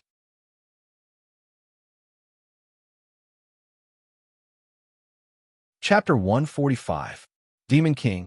Hearing that Ray Minkai had called the giant Zagu a Demon King, Little Snow's face lit up with excitement. She was like a kitten that had just gotten her favorite toy. Sister Mimi. Sure, just use it. From now on, the contestants that are willing to stay on the field are the contestants that will fight Megasi Zagu. You don't have to hold back. Mimi smiled as she looked at her little sister's sparkling eyes. Okay, thank you, Sister Mimi. Little Snow cheered as she turned around to look at the ferocious cavalry on the screen. Since you've already called me Demon King, then let's make this event a little more grand. Suddenly, Megazai Zagu put down his gun and gave up on the idea of chasing after the Gundam. He turned around activated the thrusters on his back, and accelerated toward the periphery of the wasteland. What? Are you trying to escape? Lingshur panicked when he saw that Megacy Zagu was about to leave. Lingshur, wait, don't chase after him. Just as Lingshur was about to control Megacy Zagu to attack Gouda, Minkai suddenly stopped Lingshur. Kai, what are you doing? Don't you want to kill him? Lingshur clenched his teeth and retorted angrily. Calm down. Lingshur has a plan. Guy has his own ideas. Unlike Ling Si, Ji Chung, as an assistant, saw things much clearer than Ling Si. Yes, Lingshur, Kai's plan is to let Megacy Zago force out the other contestants that are hiding in the surroundings. That way, we won't end up fighting alone. Maori Izaka had already seen through Kai's plan. Hence, after Makoto Ito explained, he took over the topic and helped Minkai out of the situation. That's right. Lingshur, although impulsiveness is one of the characteristics of young people, it's better to think more about everything. Fellini smiled and turned to look at Minkai's profile picture. Guy, what do you plan to make your move again? Wait a little longer. From the information that was announced just now, I'm afraid that 2/3 of the contestants in this arena have already been eliminated. Therefore, the remaining contestants are either trying to fish in troubled waters or trying to pry into Zagu's weakness through our battle with Mega's eyes. Minkai paused and looked at Lingshur's, Makoto Ito's, and Yazaka's avatars. Then he said, it's more likely that he wants to defeat us all while we're fighting Zagu. You have to know that we contestants are the favorites to win the championship. Fellini, what do you think? Just now, you should have experienced the feeling of being the center of attention, right? Hey, do I need you to tell me that? The feeling of being the center of attention is naturally wonderful. However, I don't want someone to take advantage of me while I'm fighting for my life. Fellini chuckled as he spoke his thoughts. So, that means before that big guy forces the rest of the contestants out, we won't continue to act? Lingshur had already understood Minkai's thoughts. Although this wasn't a straightforward way to win, in order to ensure that they won this game, Lingshur acquiesced to Minkai's idea. No, we won't be idle. Looking at the huge Zagu who had rushed out of this wasteland, stepped into the dilapidated city, and immediately caused an earth-shaking disaster, Minkai's eyes flashed with a malicious light. At this time, when Kawaguchi Minami saw Megazai's Zagu rushing out of the wasteland, he didn't say anything and directly flew the amazing Jingbao fan to the deepest part of the city. He had to do this because the landing point of Megazai Zagu was not too far away from the area where the amazing Jingbao fan was hiding. As long as Megazai Zagu wanted to, it could raise the huge machine gun in its hand and burst out a burst of fire, forcing the amazing Jingbao fan out of its hiding place. Such a result was undoubtedly unacceptable to Kawaguchi Minami. After becoming a Kawaguchi Minami, Tatsuya Yuki only had one wish and goal. That was to obtain a record that matched the legendary name of Kawaguchi Minami. If he were to be defeated here, his wishes and plans would be for naught. This was undoubtedly unacceptable to Tatsuya Yuki and Kawaguchi Minami. Kawaguchi Minami, leave Area B quickly and go to Area E at full speed. There will be an exit there that will lead to the forest on the east side of the competition ground. His partner, Aaron, quickly came up with an escape plan. However, Kawaguchi Minami's eyes flickered, and he chose to remain silent at this moment. Kawaguchi Minami, Minami, now is not the time to throw a tantrum. Since you want to stay, then come out when you are confident. As expected of his partner, Aaron immediately saw through Kawaguchi Minami's thoughts. Tisk, Kawaguchi Minami reluctantly glanced at Megazai Zagu that was wreaking havoc in the city. He gritted his teeth and controlled the amazing Jingbao fan to turn around and disappear into the shadows of the city's buildings. However, Kawaguchi Minami could not help but have a question in his heart. Are you still running? Are you running for the final victory? Mias. No, Kawaguchi Minami's steel pull of battle is only pursuing victory. Boom! Jingbao fan's departure did not attract the attention of Megazai Zagu, or rather, Jing Baofan's departure did not attract the attention of Little Snow, who was controlling Megazai's Jia Gu to wreak havoc everywhere. Now, the only thing that firmly attracted Little Snow's attention were those strategists who were hiding in the ruins of the city, waiting for an opportunity to make a move. Found you. Cute mice.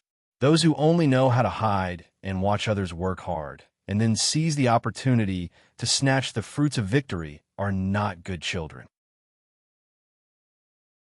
As the mocking smile on Little Snow's face grew wider, the gigantic machine gun in Megazai's Jia Gu's hands instantly exploded with a series of ear-piercing roars.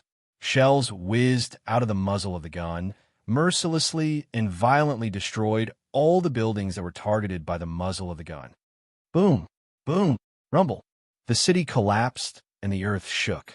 As the buildings collapsed, countless sand and rocks were blown into the air by the series of explosions and then scattered in the city, burying more than half of the surrounding buildings that had temporarily escaped the attack of the machine gun.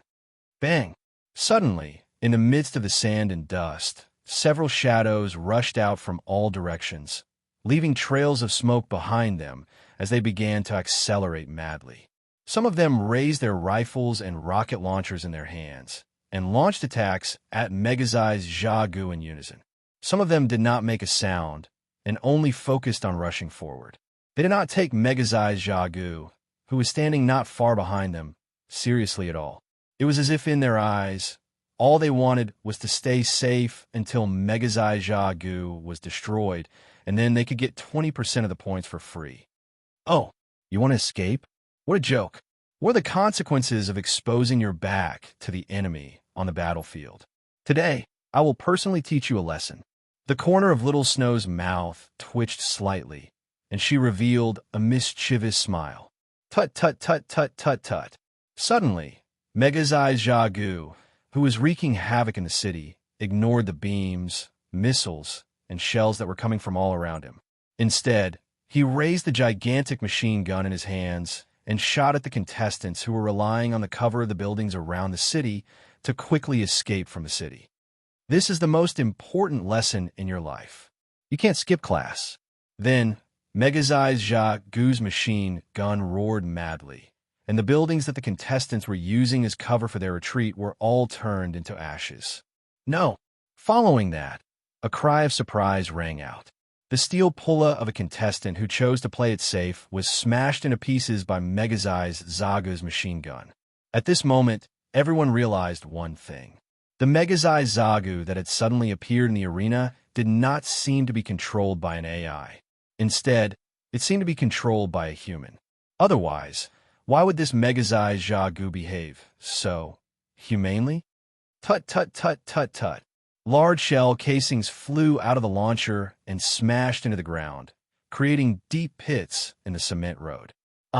No, I haven't lost yet. Damn it, I'll kill you. These three conversations represented the thoughts of the contestants who were being chased by Megazai's Jia Gu. Originally, the number of contestants who stayed behind to fight was not more than 2 digits. However, under Little Shue's mischievous manipulation, the number of enemies that Megazai's Jia Gu faced was actually 3 times more than before. Moreover, not far away, Mecha and the others were watching the sudden battle to see where it would lead to. That's more like it. If the Demon King did not have more than 10 brave contestants to fight him together, how could he be called a Demon King? I'm gonna go. Little Shue was very satisfied with her masterpiece. This made Mimi, who was sitting at the side, not know what to say for a moment. Although Little Shue's performance was as perfect as Aunt May's reincarnation in public, in private, she had the appearance of a little devil. Otherwise, Father's phoenix would not have been burned. Although only one leg was burned, and it was properly dealt with in a timely manner, this did not mean that Father and Mother would forgive the little sister who had been playing pranks since she was young. Looks like today should be the last time. Mimi could not help but bitterly laugh in her heart. Boom! Boom! 2 heavy missiles were launched from the sky, accurately hitting Megazai's Jia Gu's head. However, under the fierce explosion of these 2 heavy missiles that could be used as anti-ship missiles, Megazai Gu's semicircular head was unexpectedly only slightly burned. Other than that, there were no other wounds. What? These are the strongest missiles that ZSA can equip. How could it not even break through Megazai's Gu's armor? Gu's armor is actually this terrifying? The contestant who was controlling the heavy armor ZSA looked at Megazai's Gu's head in surprise. It was so light that it could almost be ignored. Careful. In the next moment, ZSA, who had been trying his best to deal a fatal blow to Megazai Gu, was suddenly caught in the hands of Megazai's Gu, who had jumped into the air. No, don't let me go. For some reason, when ZSA's pilot saw the single eye that was getting bigger and bigger on the monitor, he could not help but feel a trace of fear in his heart. He was so scared that he screamed again and again. Ka, boom. Megazai's Gu lowered his head and looked at ZSA, who was still struggling in his hand. He squeezed ZSA hard, and ZSA was crushed. Megazai's Gu's valiant performance at this time surprised the audience once again. How could they not realize that although the Megazai series body was very cumbersome, under the decisive advantage, the Megazai series body's courage was actually so terrifying? Hanma, the contestant who could only watch his teammate being crushed by Megazai's Gu, stared blankly at Megazai's Gu, who opened his palm and let the remaining fragments of ZSA's explosion scatter on the ground. He gritted his teeth and shouted angrily, "Isn't it just Megazai's Gu? Let's kill him together." ZSA, who was crushed, became a role model at this moment, and everyone's will was gathered together. They all worked together to defeat Megazai's Gu. Very good. That's it. Fighting with steel pulla like this is fun. Little Snow nodded her head in satisfaction, and the movements of her hands became more and more skillful. Under the control of Little Snow, Megazai's Gu was getting more and more skillful. Sometimes he would raise his gun and shoot, and sometimes he would jump up on the spot. With the help of the thrusters, he would raise his palm and slap the steel pulla model that was flying around Megazai's Gu's head. Anger came easily, left quickly too. Little Snow's rage and the disparity in strength between Megazai's Gu and Little Snow's raging flames of rage dissipated by a large portion of the contestants will to fight Megazai's Gu to the death. Clang! GXBit, who was at the back and continuously providing support to his teammates' movements, suddenly stopped providing support and took a few steps back. "Hey, what are you doing?" Boom! Before Zalidia, who discovered the abnormality of GXBit, could finish a sentence, he was hit by Megazai's Gu's leg missile and exploded. Scary. Too scary. No matter how we attack, we can't penetrate Megazai's Gu's armor. How is this possible?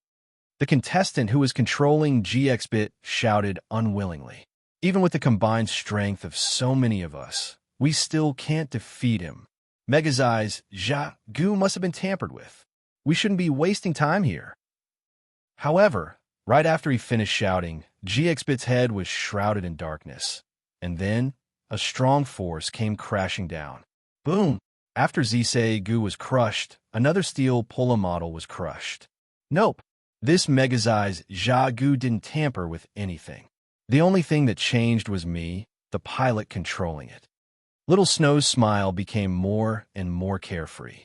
On the other side of the city, in the dense forest, a steel pulla model that looked similar to a Japanese samurai, the Sengoku Heresy, was hiding in the forest, secretly sizing up the city that was engulfed in the flames of war.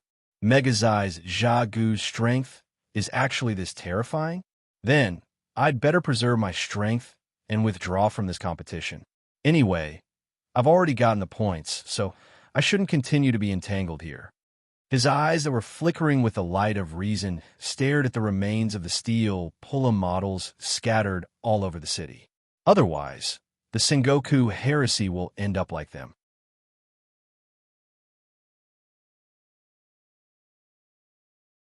Chapter 146. Above the devastated city, the green giant that looked like the second coming of the Titans stood in the middle of the burning flames, coldly looking at the steel pulla models that were much smaller than him around him. With a roar, The green giant, named Megazai Zaga, once again raised a machine gun in his hand and fired at the steel pulla models that were still standing in front of him and trying to launch a new round of attacks. Tut tut tut. The huge cannonballs rushed out of the barrel, tearing through the air, and also the courage of the contestants who had once again mustered up the courage to attack the giant Zagu. Wah, I'm not fighting anymore. I want to withdraw from this competition. Under the devastation of the cannonballs, a few contestants tried their best to maintain the balance of their bodies to avoid being hit by the terrifying rain of bullets while shouting loudly. Beep, beep, beep. In the next second, a confirmation box popped up in front of the contestants who shouted to withdraw from the competition. They were safe. In this critical moment, they saved the points of this competition. Although people might make fun of him, it was much better to be swept out of the competition now, wasn't it? Cowards! Little Snow naturally knew the plans of these contestants. However, in order to prevent Mimi from breaking her promise, the moment she heard the contestants shout out their withdrawal, she immediately stopped attacking them. This scene was naturally noticed by the other contestants hiding in the corner.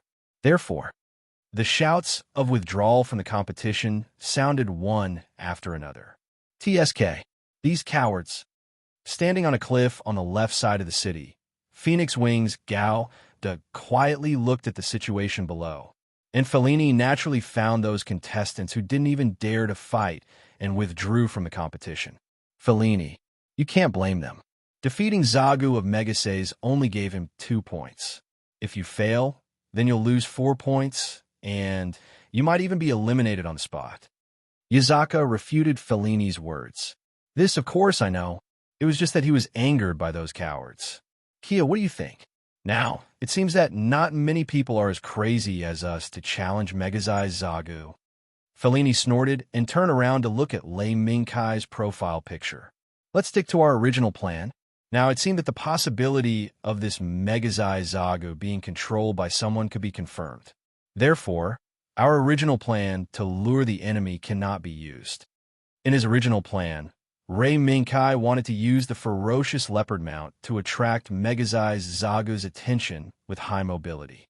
This would allow Interstellar Creation to forcefully assault Gauda and Demon King X Gauda to buy enough time for him to charge up his big move. However, right now, this idea was impossible to realize. If the other party was being controlled by someone, then the Galactic Creation Assault Gauda and Demon King X Gauda, who were accumulating power to unleash their ultimate move, would naturally be discovered at the first moment and receive targeted attacks. Kai, we can first hide in a place where Megazai Zagu can't see and charge up. Then, after charging up, we can come out and attack Megazai Zagu. At this moment, Makoto Ito gave a suggestion. Can we do that? Demon King X Gao Da's Moonlight Cannon can't be counted, but Interstellar Creation Assault Gao shouldn't have a lot of particles left right now, right? Rei Mingkai frowned and shook his head. If it wasn't for Interstellar Creation Assault Gao Da's buffer shield being damaged, I could try to let Demon King X Gao Da's Moonlight Cannon charge up Interstellar Creation Assault Gao Da's discharge system. Oh, that's right. There's such a method. Hearing Rei Mingkai's suggestion, Yazaka Jinsei slapped his forehead, but he quickly became depressed. This was because he had already remembered who damaged Interstellar Creation Assault Gao Da's buffer shield in the previous battle. Let's do it this way. Lingshi, Chon, and Jinsei, you guys hide at a suitable attacking distance from the beginning and charge up. Then, when ferocious leopard cavalry and Phoenix Gauda are harassing Megazai Zagu, find an opportunity and attack. Yes, Rei Mingkai's suggestion was not met with any resistance. Instead, it was unanimously approved by his teammates. A few minutes later, Interstellar Creation Gauda and Demon King X Gauda, who had entered the hiding area, began to charge up. Ferocious leopard cavalry and state Gauda rushed down from the cliff, relying on the trees on both sides of the road as cover. They quickly approached Megazai Zagu, who was wreaking havoc in the city. Hey, Kai, are you confident? At this moment, Phoenix Gauda did not know where Fellini had gotten the meteor ship that had been sent flying earlier from the forest at high speed. Confident? No. You have to know that this is not a rigid AI program controlling Megazai Zagu, but a body controlled by a human. In the face of such a behemoth being controlled by someone, all of our actions may be seen through. So you let Lingshi, Chung, and Jinsei hide. Fellini laughed and said, Rei Minkai's plan. Yes, this should be the only way we can completely defeat Megazai Zagu. While saying this, Rei Minkai secretly said in his heart, in fact, there is another way. It's just that for the sake of confidentiality, he did not think of this existence that is equivalent to a killing machine in the first place. I know. After all, no one would have thought that Megazai Zagu would enter this competition. TSK. Speaking of which, the organizers this time seemed to like to launch surprise attacks. Seeing that there was still some time before they reached the battle area, Fellini raised his left hand and rubbed his chin. If that's the case, then this world competition will be very lively. Probably. But for now, let's deal with this big guy first. Rei Minkai's eyes flickered a few times, but they were all blocked by the silver mask below, not letting Fellini notice at all. Yes. Then let's begin. I'll go first. The dilapidated city engulfed by flames was in front of them. After Fellini casually said goodbye, he let the meteor ship accelerate at full speed. He drove the meteor ship fearlessly along the side of the building in front of him that was already tilted to the side. The windows were swaying with wisps of flames and flew straight to the front left of Megazai Zagu in one breath. Come on, big guy. This is the program gift. When Phoenix Wings Gouda drove the meteor ship into the sky, the destruction rifle in front of the meteor ship lit up with a blazing light. Boom! As soon as Megazai Zagu turned around, he was hit by a thick beam of light from the destruction rifle. Good! It hit. Boom! As soon as Fellini cheered, a huge hand reached out from the smoke of the explosion caused by the particle beam directly hitting Megazai Zagu's chest. Whoosh! In a short moment, Megazai Zagu actually used his right hand to fan quickly, dispersing the smoke caused by the particle beam explosion. Then, I also stared at Megazai's Phoenix Wings Gouda, who had leaped into the air and fired a beam cannon at it. Boom! Boom! Boom! It was another 3 consecutive shots. Megazai Zagu fired all 3 consecutive missiles from his legs in one breath, firmly locking onto Megazai's Phoenix Wings Gouda, who was in midair and had nowhere to dodge. However, at the moment when it seemed that Megazai's Phoenix Wings Gouda would definitely be swallowed by the 3 consecutive missiles, a black shadow jumped from the top of a building at a speed faster than Megazai's Phoenix Wings Gouda. It jumped in front of Megazai's Phoenix Wings Gouda and raised its hand to launch 3 consecutive slashes. Whoosh! 3 faint blue arcs of light rushed to the front of the missiles in the blink of an eye and cut them in half. Boom! Boom! Boom! 3 consecutive explosions sounded at the same time. The black shadow in Megazai's Phoenix Wings Gouda, who had rushed out halfway, separated at the moment of explosion and rushed to the left and right sides of Megazai Zagu. Thanks, Kai. Fellini glanced at Megazai's tiger leopard cavalry, who was madly galloping in the city ruins, and shouted, Let's go together. Rei Minkai shook his head and raised his head to look at Megazai Zagu, who had already turned around to face them. Megazai Zagu had already discovered their existence. Oh, have you caught up? Then, let's play with you.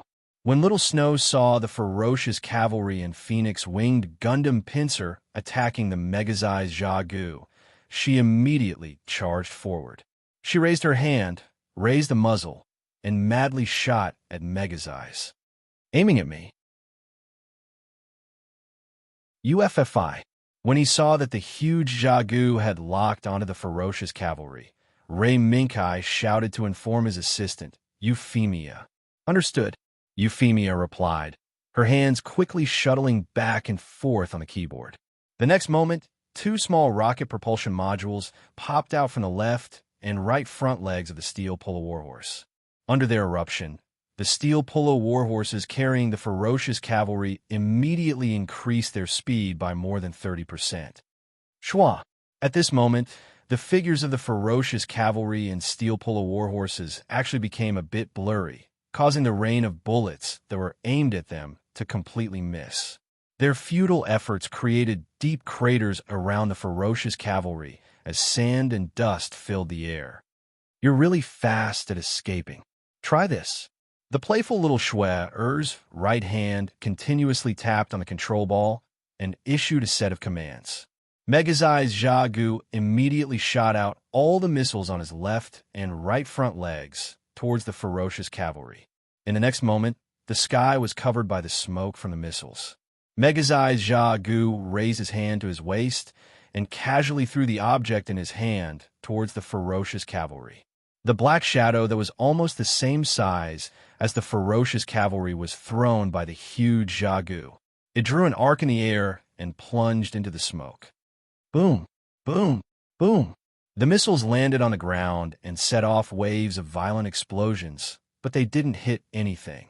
This wasn't because the huge Jagu's missiles weren't strong enough, but rather because the ferocious cavalry's speed was too fast. With the surging power of the four thrusters as the foundation, the speed of the steel polo warhorse actually made the huge Jagu's missiles look up to it. However, in the midst of the explosion of the missiles, an object that Ray Minkai didn't expect, yet it was also within reason, pierced through the air and accurately landed on the key position where the ferocious cavalry was about to change direction. Has the ferocious cavalry's movement been seen through? In that instant, Ray Minkai's eyes slightly shrank as he subconsciously thought to himself, if it wasn't for the opponent's astonishing prediction, then how could this grenade, which was many times slower than a missile, suddenly appear at the crucial moment when the ferocious cavalry was about to change their movement?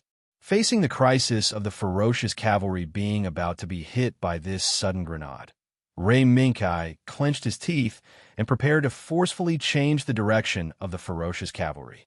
He was even prepared to reveal his final trump card. Buzz! Suddenly, a ray of light broke through the void and swept past the front of the ferocious cavalry, piercing through the grenade that was about to land on the ferocious cavalry's head. Quick! Dodge! Fellini's voice also sounded at this moment. There was no need to look. There was no need to ask. The ray of light, just now, was very likely from the destruction rifle in the hands of the Phoenix Wings Gao de Boom. The moment the ferocious cavalry completed their change of direction, the grenade that was pierced by the ray of light exploded. The blazing flames even engulfed the ferocious cavalry, who had almost escaped the range of the explosion. Fortunately, the round cover that provided the ferocious cavalry with a strong defense appeared at the right time and saved the ferocious cavalry from the aftermath of the grenade explosion. That was close. Looking at the icon in front of her that was marked as effective, Euphemia couldn't help but let out a sigh of relief. Yes, UFFI. You did well. Ray Minkai nodded and praised before looking at Fellini. Fellini, how much time do they have left? Fellini's eyes swept across the screen on the left and said in a deep voice, less than a minute. Good. Then, let's work harder. The ferocious cavalry pulled on the reins, and the steel polo warhorse immediately reared up. After releasing a neigh, it once again relied on the surrounding ruins to make a detour towards Megazai Jagu. Boom, boom, boom. At this moment, the sky above the ferocious cavalry was already filled with white smoke. Tut, tut, tut, tut, tut. At this moment, behind Gauda the Phoenix takes flight, there were new craters of all sizes on both sides. TSK. How fierce. Kai. 30 seconds left. Fellini struggled to maintain Gauda's speed as he shouted with all his might. Understood. A glint flashed across Lei Minkai's eyes. His hands moved several times, dodging the ferocious cavalry coming from all directions. Suddenly, he paused, turned around, and rushed into the dilapidated building at the side. It was almost impossible to see what was inside clearly. There was a violent vibration. An ear-piercing boom rang out. At this moment, it became the main melody in Ray Minkai's ears. They're hiding. When Little Snow saw that the ferocious cavalry had actually rushed into the building and disappeared without a trace, she raised her eyebrows slightly. Then, she controlled Megazai's Ja-gu to shoot rapidly, forcing Gao to the Phoenix takes flight away from her. Then, she let Megazai's Ja-gu hold the heat axe in his left hand and slash at the building where the ferocious cavalry was. Under the blazing heat emitted by the heat axe, the seemingly sturdy building, which could still maintain its main structure under the attack of a missile, instantly melted like cheese. However, just as the heat axe was halfway through the building, a loud sound that sounded like metal clashing rang out. Clang! Little Snow frowned and exclaimed in the next second, "Crap!" Before she could finish her sentence, two rays of light that were like small suns rose from the outside of the city and suddenly pounced towards Megazai's Ja-gu. It was interstellar creation Assault Gouda and Demon King X Gouda. According to the original plan, they who had been hiding in a corner to recharge had finally completed the crucial recharge in the time that the ferocious cavalry and Phoenix takes Gouda had bought for them. Moreover, at the critical moment when the ferocious cavalry did not hesitate to use their bodies to lure the huge Ja-gu, they launched the most powerful attack of the two-steel pull-em match so far. Little Snow, you've lost. Mimi naturally saw this scene. Looking at Megazai's Ja-gu under the joint attack of Interstellar Creation Assault Gouda and Demon King X Gouda, Mimi shook her head slightly and reached out to touch Little Snow's head. All right, this was the end of the battle with Jimpra. Next time, wait until you've made your own steel per model before you play with it. Okay.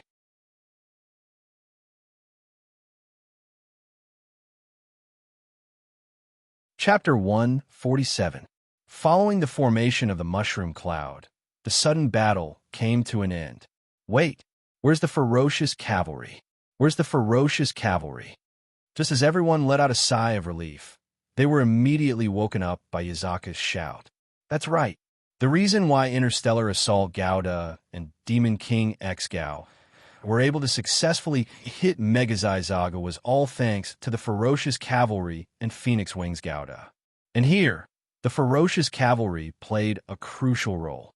If the ferocious cavalry had not lured Megazai Zagu to attack the building before Interstellar Assault Gouda and Demon King X Gouda attacked, then Ray Minkai and Fellini secretly set up traps in the building, the battle would not have gone so smoothly. I'm here. Just as everyone was looking around for the ferocious cavalry galloped back from afar. It turned out that in the explosion just now, even though the ferocious cavalry's arms and steel-plated warhorses' defensive equipment were fully deployed, they were still blasted quite a distance away, and only just now did they manage to return. However, at this time, the battle between Megazai Zagu and the ferocious cavalry had already ended. Rei Minkai and Euphemia, Lingshur and Makoto Ito, Yazaka, and Fellini, and the others had all won this battle. Yay, we won. Everyone cheered and clapped their hands in celebration. I really admire you guys. But thank you for today. In the future battles, I will give it my all. Don't think that we will go easy on you guys just because you saved me and Phoenix Wings Gao today. Fellini retracted his hand and laughed. Of course. We don't want you to go easy on us because of this. Bring it on. Right. Lingshur. Makoto Ito clenched his fists and pulled Lingshur with high fighting spirit. That's right, Fellini. Let me see the strength of the Italian champion on this stage. Lingshur gave Fellini a thumbs up. Oomph. Do I need you to tell me that? Fellini snorted and looked back at Rei Minkai with an unnatural expression. I say, Kai, did you know that Chiou Ma and the others would target me? Now that I think about it, although I don't understand what you said, I can still vaguely feel that you are hinting at something. Rei Minkai shook his head and revealed a mysterious smile. Do you want to know? But I won't tell you how I knew that Juma and the others would join forces and attack you. Hearing this, Fellini rolled his eyes and spread his hands helplessly. Okay, it seems like I'll have to be careful. Who knew?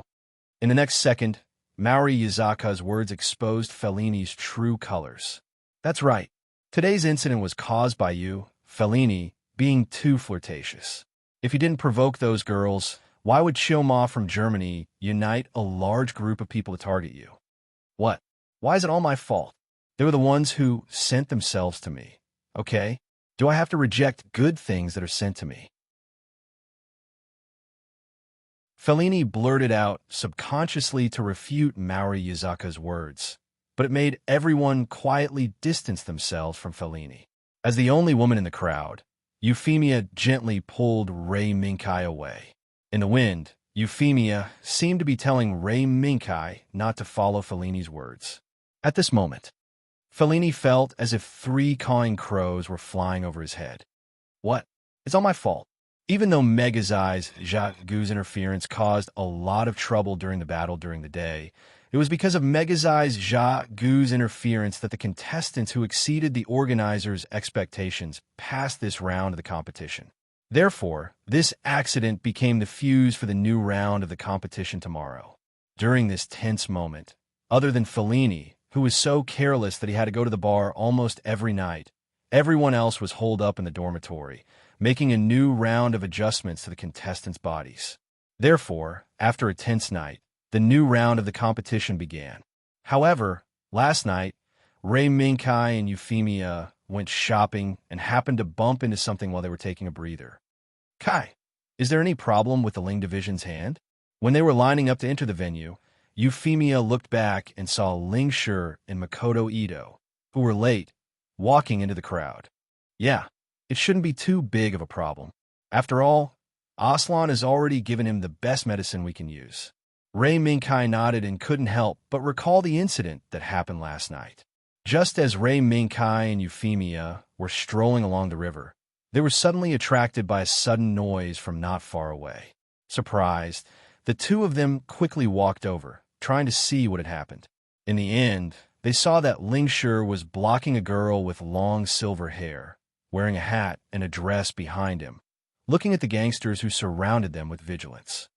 Oh no, Guy, Ling Shi is in danger. Seeing Ling Shi, who was surrounded by gangsters, Euphemia let out a cry of alarm. Rei Minkai didn't say much. He lowered his body and rushed forward. The scene in front of him naturally didn't need Euphemia to remind him. Rei Minkai already knew what was going on. He just didn't expect that he would coincidentally bump into the scene of Ling Shi and Ella clashing with the gangsters. If I continue to let the situation continue to develop like this, yeah, Ling Shi's right hand would definitely be swollen for a few days.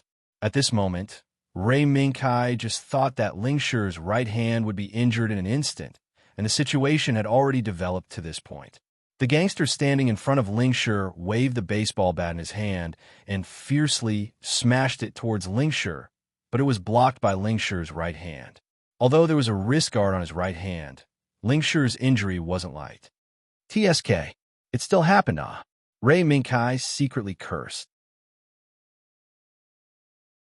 His eyes swept left and right, and then he kicked a trash can placed on the side of the road into the air. With a burst of wind sound, it heavily smashed onto another gangster who was trying to sneak attack Ling Shi. Ah! This gangster's scream made the other gangsters tremble. They subconsciously looked over, only to find that Rei Minkai had already rushed in front of them. He raised his hand and punched the gangster who was holding the iron pipe to the ground. You, what are you doing here? Ling Shi saw Rei Minkai, who suddenly appeared, and asked in surprise. Hey, we'll talk about this later. It's all thanks to you. You ruined our beautiful night. Fight with me. Rei Minkai smiled sinisterly and looked at Ling Shi provocatively. TSK, who's afraid of you? This fight was originally between me and them. Come on. Ling Shi snorted in disdain. Without saying anything, he waved his fist and rushed over to fight with the gangsters. Of course, Rei Minkai wasn't willing to be outdone. It's just that these gangsters were destined for tragedy. Let's not talk about Ling Shi's skills. Rei Minkai, who came from a proper knight academy, had naturally received very strict hand-to-hand combat training. Although it might not be useful on the battlefield, it was enough to deal with these gangsters. Are you okay? While Ella was still confused by Rei Minkai's sudden appearance and the Ling Division's excited brawl, Euphemia also came to her side and asked casually, "What's going on?" I'm fine. Only his hand." Ella turned her head and looked at Euphemia. After subconsciously nodding her head, she pointed at Lingshire's back and said, "Is that so? But you can rest assured, his hand shouldn't be much of a problem. Let's back off a bit, so that they can let go of their misgivings." Under Euphemia's insistence, no matter how worried Ella was, she was still pulled to a corner and quietly watched Ray Minkai and Lingshire who were fighting the gangsters. That's right, it was Ray Minkai and Lingshire who were fighting the gangsters. Even if Ray Minkai and Lingshire didn't have any weapons in their hands, they were still able to beat the gangsters up with their fists and let them know why flowers are so red. "Hey, I didn't expect you to be so good at fighting." After punching the gangster who was waving a baseball bat and hitting his right hand, Lingshire had a refreshing smile on his face and looked at Ray Minkai, who was already standing at the side. Ray Minkai quietly lifted his leg and knocked out the gangster who was struggling to get up. After that, he sized up Lingshire.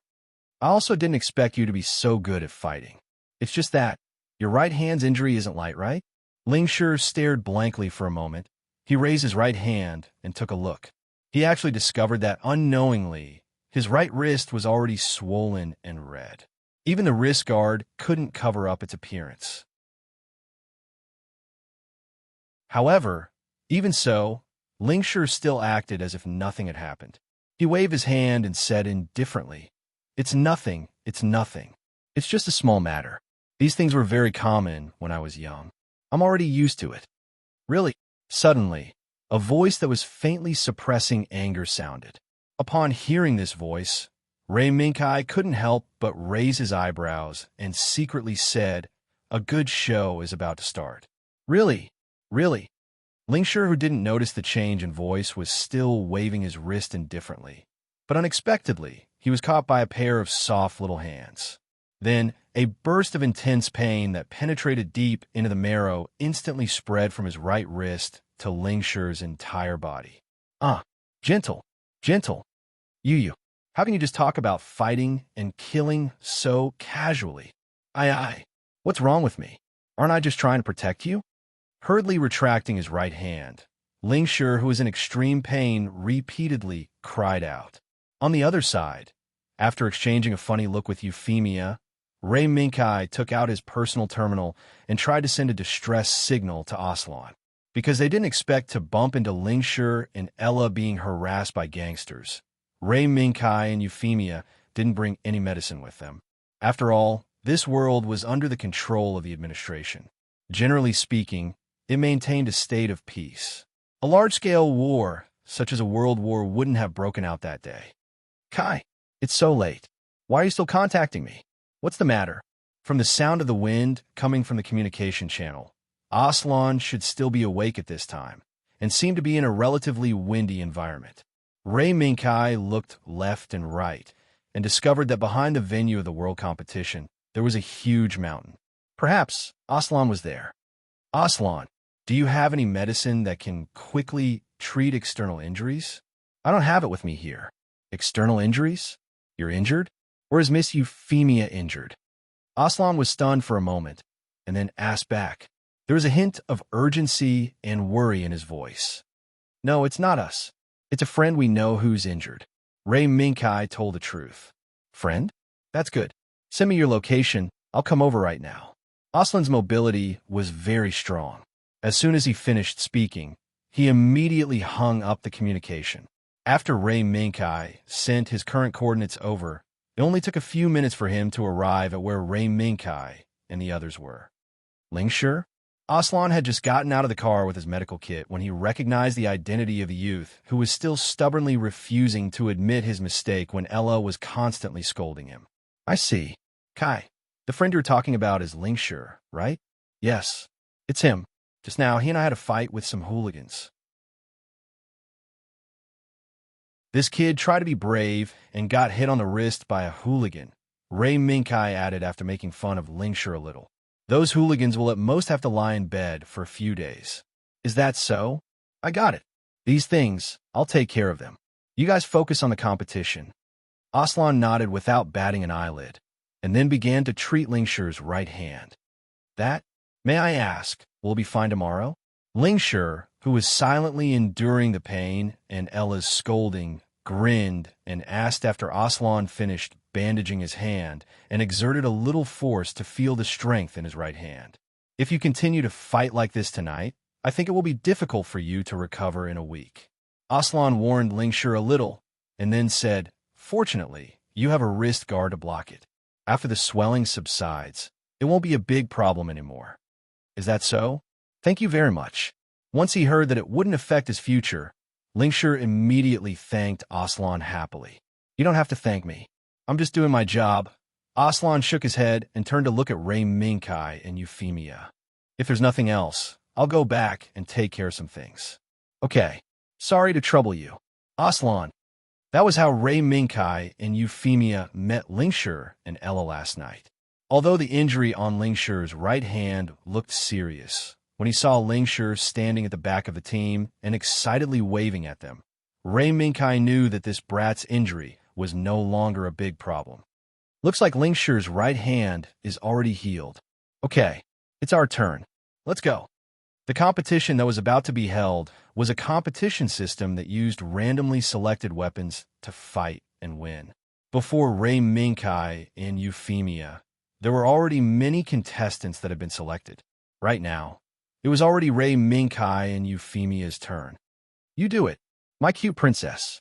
Looking at the huge capsule machine in front of him, Ray Minkai graciously gave the right to select to Euphemia.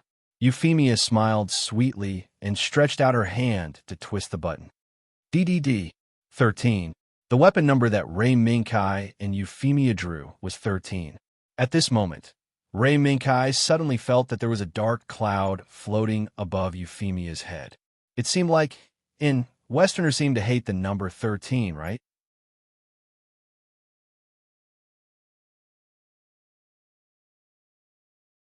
Chapter 148. 13. This number, for the people of the Celestial Empire, was not too remarkable. Although in Taoism and Buddhism, this number had various auspicious meanings. But this number, for Westerners, was an extremely taboo number, especially after an outstanding painter, Leonardo da Vinci, who also appeared in the world of Lucio, painted the classic painting The Last Supper. The Westerners' taboo of the number 13 directly reached its peak. As a typical Westerner, Euphemia naturally understood this taboo. Just by looking at the faintly visible black cloud above Euphemia's head, Ray Minkai already knew what Euphemia's current mood was. Ahem, UFFI.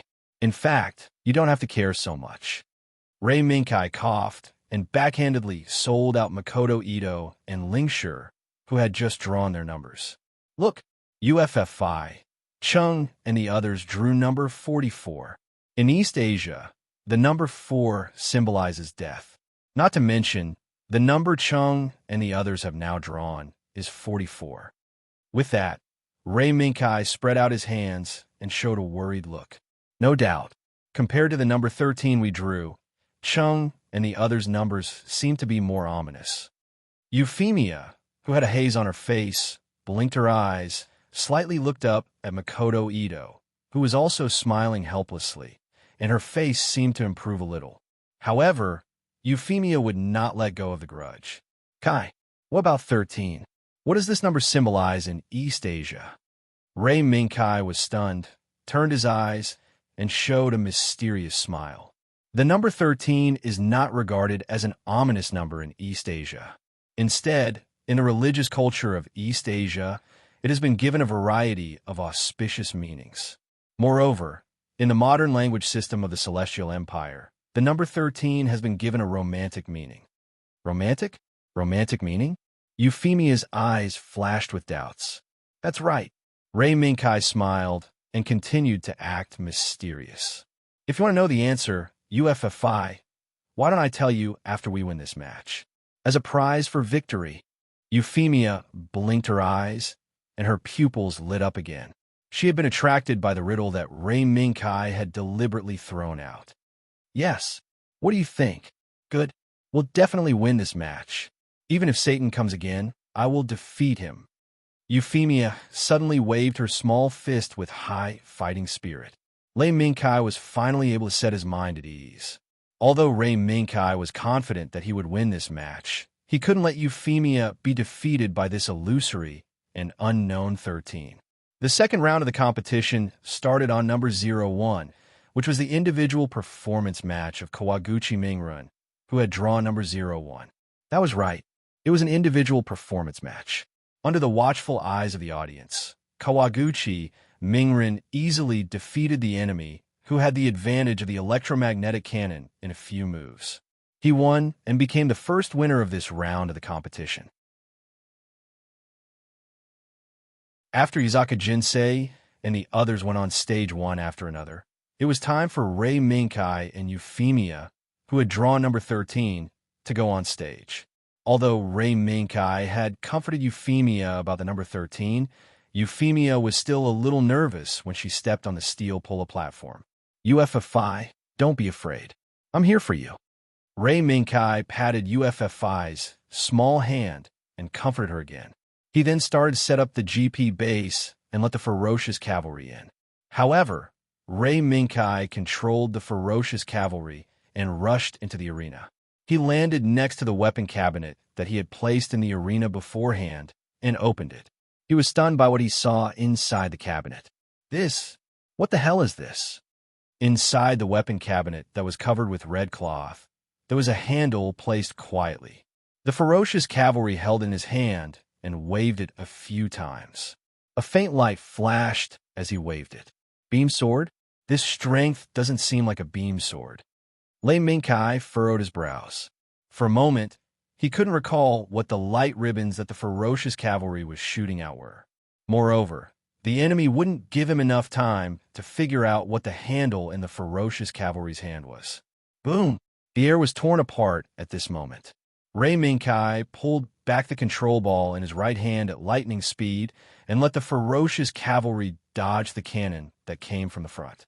In the smoke, Lei Mingkai saw an MS from Gaudazizi, AMX 014 Flying Wolf. It was holding the huge mega particle cannon with both hands and pointing it at the ferocious cavalry. TSK, my luck is so good. The situation in front of him was clear with a glance. The ferocious cavalry's weapon was a handle that he didn't know what it was for now. The weapon in Violent Wolf's hands was a weapon that was even more powerful than his wife's megaparticle cannon. The contestant controlling Flying Wolf, didn't say anything. He simply pulled the trigger and locked onto the ferocious cavalry's figure. The megaparticle cannon in Flying Wolf's hand let out a sharp whistle. Kai, the enemy is about to fire. Dodge.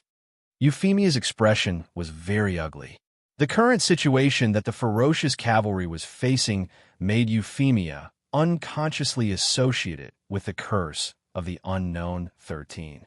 Boom! Another dazzling beam of light. However, under Lei Mingkai's control, the ferocious cavalry easily dodged Flying Wolf's attack. Weapon, only this handle, as well as close-range combat.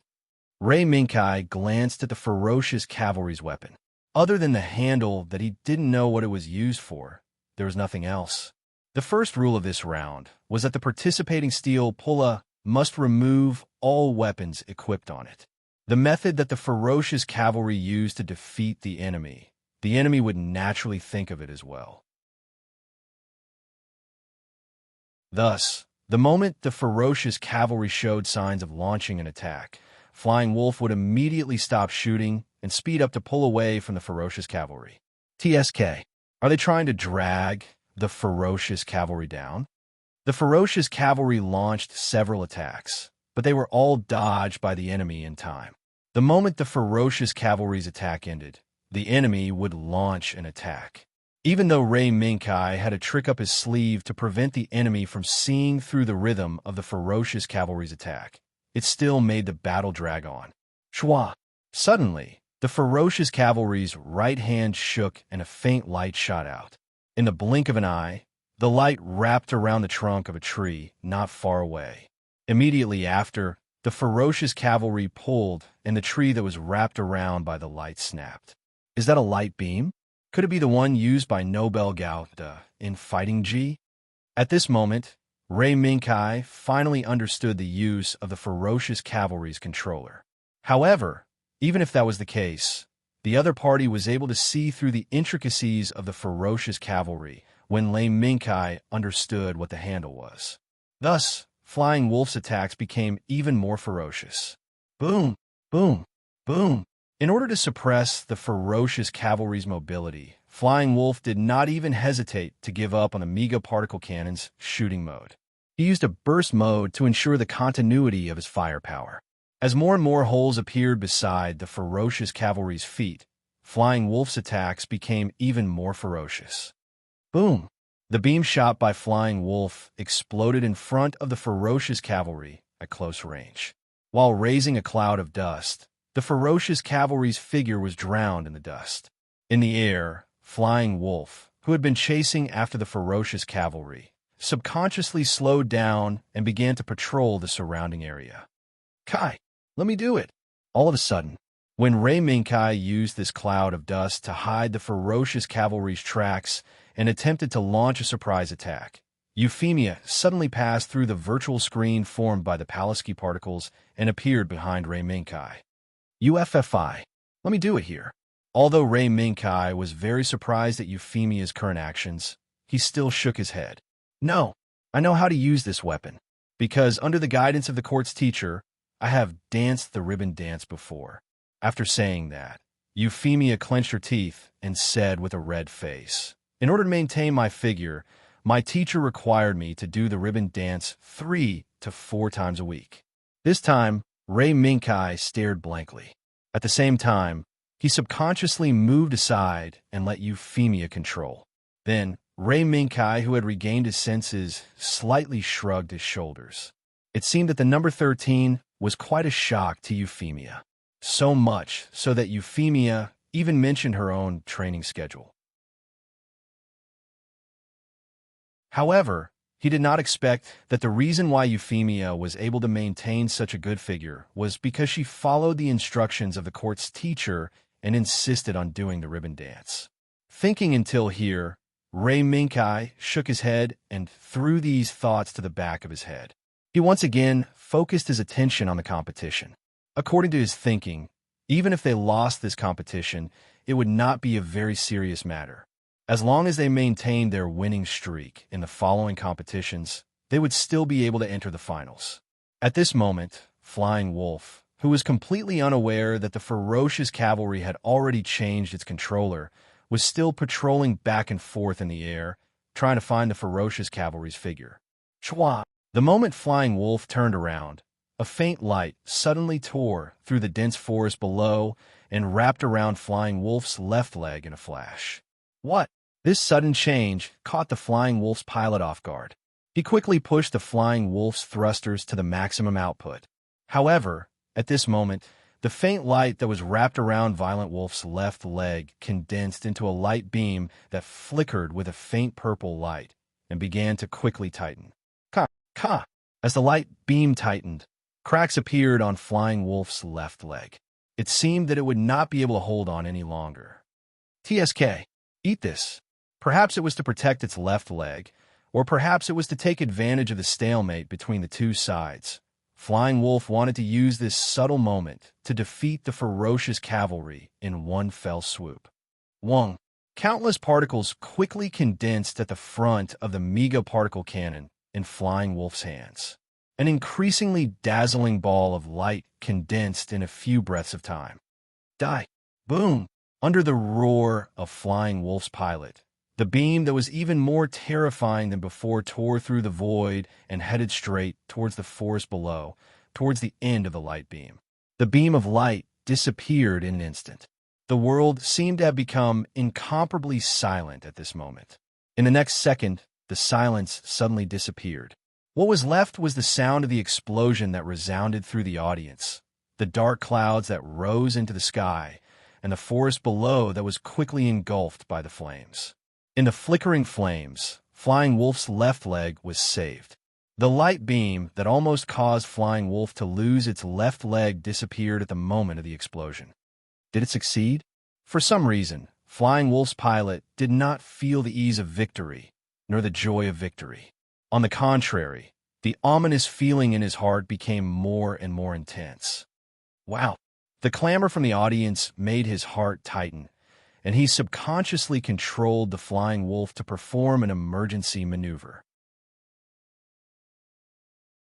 However, he discovered that the flying wolf that he should have been able to freely control seemed to have sunk into mud, unable to move forward even a little bit more. What's going on? When Violent Wolf's controller turned around, he saw that the ferocious cavalry, who should have been blasted into the sky by the mega particle cannon, had unknowingly appeared behind Violent Wolf.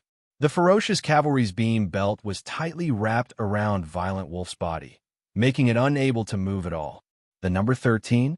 Today, I will give you this ominous number. Euphemia, whose hands were firmly placed on the control ball, focused her gaze on Flying Wolf and said in a suppressed voice.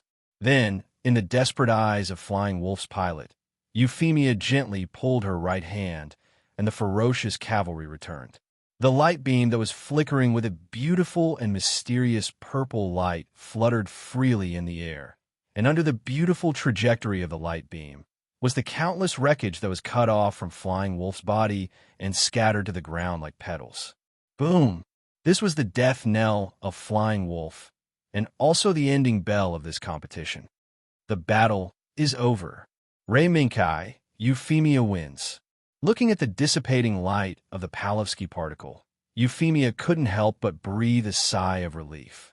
Then, without waiting for Ray Minkai to speak, she lowered her head and quickly walked down the steel pull-up battle platform. She didn't respond to Ray Minkai's call at all, and just kept running out of the venue. And Ray Minkai, with a face full of confusion, recalled the ferocious cavalry and followed closely behind, all the way out. This scene made Fellini and the others who were watching on the sidelines laugh. What a rare sight. I didn't expect Guy and Miss UFFI to make such a small farce. Fellini touched his chin in amusement.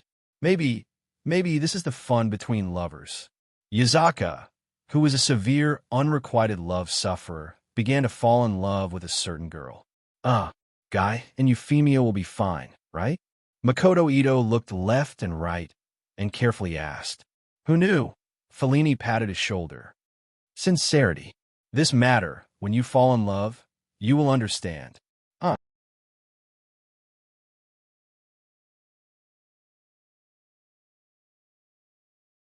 Chapter 149. The rest of the competition was smooth sailing. After experiencing some minor accidents in a random weapon competition, it was time for a different kind of speed competition. For the ferocious cavalry, this was not a difficult competition. After all, in the previous competitions, the ferocious cavalry had already demonstrated the outstanding mobility of their steel polo horses. Therefore, the moment the competition started, everyone gathered their firepower and tried to kick the ferocious cavalry out of the competition. However, even in the face of the firepower of the entire group of steel polo mecha, the ferocious cavalry still didn't slow down. Under the rain of bullets in the sky, full of artillery fire, the ferocious cavalry, which was no stranger to all the contestants, directly passed through the heavy artillery fire. The remaining 9 contestants could only watch as the ferocious cavalry left them far behind. In the end, the victory of this speed competition was firmly in the hands of the ferocious cavalry, Ray Minkai and Euphemia. While being interviewed by Kiera, Ray Minkai also diverted a bit of his attention to watch the competition between Makoto Ito and Lingshire. If he remembered correctly, in the competition between Makoto Ito and Lingshire, C would appear and prevent Makoto Ito and Lingshire from winning the competition. However, due to the actions of Shinman and Maritan, the traces of C's activities seemed to have become very small. Well, it seemed that the existence of the Tempera Mafia could be described as disappeared. Beep beep. Sure enough, under Ray Minkai's watch, Makoto Ito and Lingshire easily grasped victory in their hands. C did not appear. This made Ray Minkai secretly nod his head. It seemed that the authorities' actions were swift. As long as an organization in this world, or even an individual, without permission, touched the bottom line of the authorities' existence, they would face a thunderous attack from the authority. Thinking about this, Ray Minkai felt that it was a bit funny. Kai, what are you thinking about? Chung and the others are waiting to go on stage. After talking with Kiera, Euphemia gently pulled Ray Minkai. Oh, I was careless. I'm sorry. Kiera, now let Chung and Lingshi go on stage. Ray Minkai revealed an apologetic smile and walked off the stage with Euphemia, giving the space to Makoto Ito and Lingshi. Kai, did you think of something? Although Ray Minkai acted as if there was no problem, Euphemia still noticed the doubt in Ray Minkai. Nothing. I just thought of something. It's the sea that Sinmin and Mari Dan mentioned before. Ray Minkai shook his head and said frankly. See? Euphemia froze for a moment, and soon she recalled all the information about sea. Are those seas going to intervene in this competition? I don't know. But even if they dare to intervene, the authority, who attaches great importance to this competition, won't let them succeed. After all, the gap between this world and the authority is undoubtedly the difference between heaven and earth. The two can't be mentioned in the same breath. Ray Minkai smiled and didn't care much about the existence of sea. Well, that's true. The two smiled at each other and left the venue together to prepare for tomorrow's competition. After the weapons competition and the speed competition, Ray Minkai and Euphemia returned to the dormitory and received an envelope from the organizer. This is? After Euphemia flipped through the envelope, she carefully opened it and took out the letter inside. When Euphemia saw the contents of the letter, she couldn't help but cry out in surprise. Minkai, this is a letter informing us that we will enter the finals early. Ray Minkai, who was cleaning up the table, immediately stopped what he was doing. He turned around and took the letter from Euphemia's hands. It really is. After putting down the letter, Ray Minkai relaxed and smiled. It seems that our strength has been recognized by the organizer. Then, can't we go easy on them in tomorrow's competition? These few days, the ferocious cavalry's trump card has been revealed a lot. If this continues, I'm worried that the ferocious cavalry's trump card will be revealed before the finals. Compared to Ray Minkai, Euphemia was more worried about whether the ferocious cavalry's trump card would be revealed prematurely. This also needs to be considered. However, we still have the Pirate Gauda, right? Ever since the start of the world competition, the Pirate Gauda has been kept in the shadows. Now, it's time for the Pirate Gauda to come back. Ray Minkai chuckled and didn't seem to care about Euphemia's worries. Ray Minkai placed a lot of importance on the world competition. Thus, while he was using the ferocious cavalry to participate in the world competition, he didn't forget about the existence of the Pirate Gundam. He had been taking time out of the competition to strengthen the Pirate Gundam. Thus, at this crucial moment before the finals, it was time for the Pirate Gauda to come back. The night passed without a word. Time passed, and it was the last competition before the finals. Once he arrived at the venue, Ray Minkai acutely sensed the changes in the participants. Fellini, Yazaka Jinsei, Makoto Ito, Lingshi, and Kawaguchi Minami's expressions were all very relaxed. Moreover, Ray Minkai saw the same expression on the faces of the other participants who also had good results in the previous steel polo world competitions. Shifting his gaze, Ray Minkai looked at the other participants who had nervous expressions as if they were about to face a great enemy. These should be the people who didn't receive the qualification notice sent by the organizers. For example, the person who played a special baseball game with Makoto Ito and Lingshi yesterday. Yo, Kai, you look very relaxed. Did something lucky happen last night? As soon as Fellini saw Ray Minkai and Euphemia appear, he immediately walked over to talk. Oh, whether or not something good happened to me is another matter. But you, Riccardo Fellini, seem to have been favored by the goddess of luck. Ray Minkai raised his eyebrows, looked up and down at Fellini's glowing face, and said mockingly, Goddess of luck. Fellini froze for a moment, then reacted and showed an undisguised proud smile. Of course, because I am Riccardo Fellini. The goddess of luck is naturally favoring me. Oh, is that so? Ray Minkai glanced at Makoto Ito and Lingshi. So, what are you going to do next? Whether it's you, Chung, or Lingshi, You've already qualified in advance. Do you want to fight seriously? Suddenly, Fellini's expression became particularly serious. Of course. Fellini's voice was filled with determination. Before the start of the world competition, I have already made an appointment with Linkshire. We will have a real contest on this stage. Is that so? Ray Minkai showed a provocative smile. Then, before we meet in the finals, please take care of yourself. Take care. Fellini heard and immediately understood Ray Minkai's meaning. He gritted his teeth and said, Kai, just you wait. I've been waiting all this time. Oomph, that's easy for you to say. Fellini chuckled and turned his gaze to the figure sitting in the corner not far away. Kai, your next opponent is not to be trifled with. From the Czech Republic, Iro Platon. Although he is taciturn and has the nickname Lone Star, his gout of 3 Malawian kwaches is not to be trifled with. Lone Star Iro Platon. This was Ray Minkai's opponent today, so Ray Minkai specifically looked for information on this player who did not appear in the original work. Indeed, just as Fellini said, from the information received by the organizers of the tournament, this taciturn opponent was a steel pull-up fighter who was very proficient in both close and long-range combat, especially when he controlled the gout of 3 Malawian kwaches. The beam boomerang he threw was even more difficult to defend against. Since he started participating in the world competition, 8 or 9 out of 10 players who were defeated by him were defeated by the beam boomerang that came and went like a ghost. Ray Minkai kept recalling the information about Iro Platon in his mind while glancing at Fellini and said, What? Worried that I will lose? Fellini laughed, shrugged his shoulders, and spread his hands. That's right. If you lose, then it would be meaningless for me to defeat you in the finals. Even if you lose this match, you can still enter the finals. Let's wait and see, Ray Minkai said coldly. Then, he and Euphemia walked onto the steel pull-up PvP platform, waiting for his turn. Hey, this guy doesn't appreciate it at all.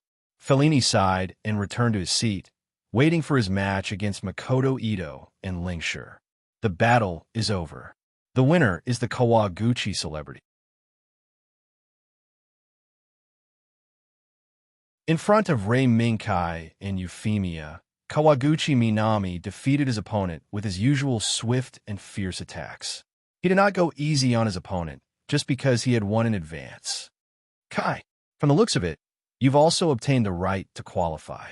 Before walking down the stairs, Kawaguchi Mingwe suddenly stopped and whispered to Ray Minkai. Yes, aren't you the same? Famous people. Ray Minkai gave the same answer. Same to you. Let's meet in the finals. Use your pirate, Kawaguchi Minami said. Pirate? Ray Minkai was silent for a moment and replied, But your body is no longer the amazing Zaga. This time, it was Kawaguchi Minami's turn to be silent. After a long time, he slowly opened his mouth. The amazing Zagu is gone, but there is still the amazing Jingbao fan. Then I'll wait.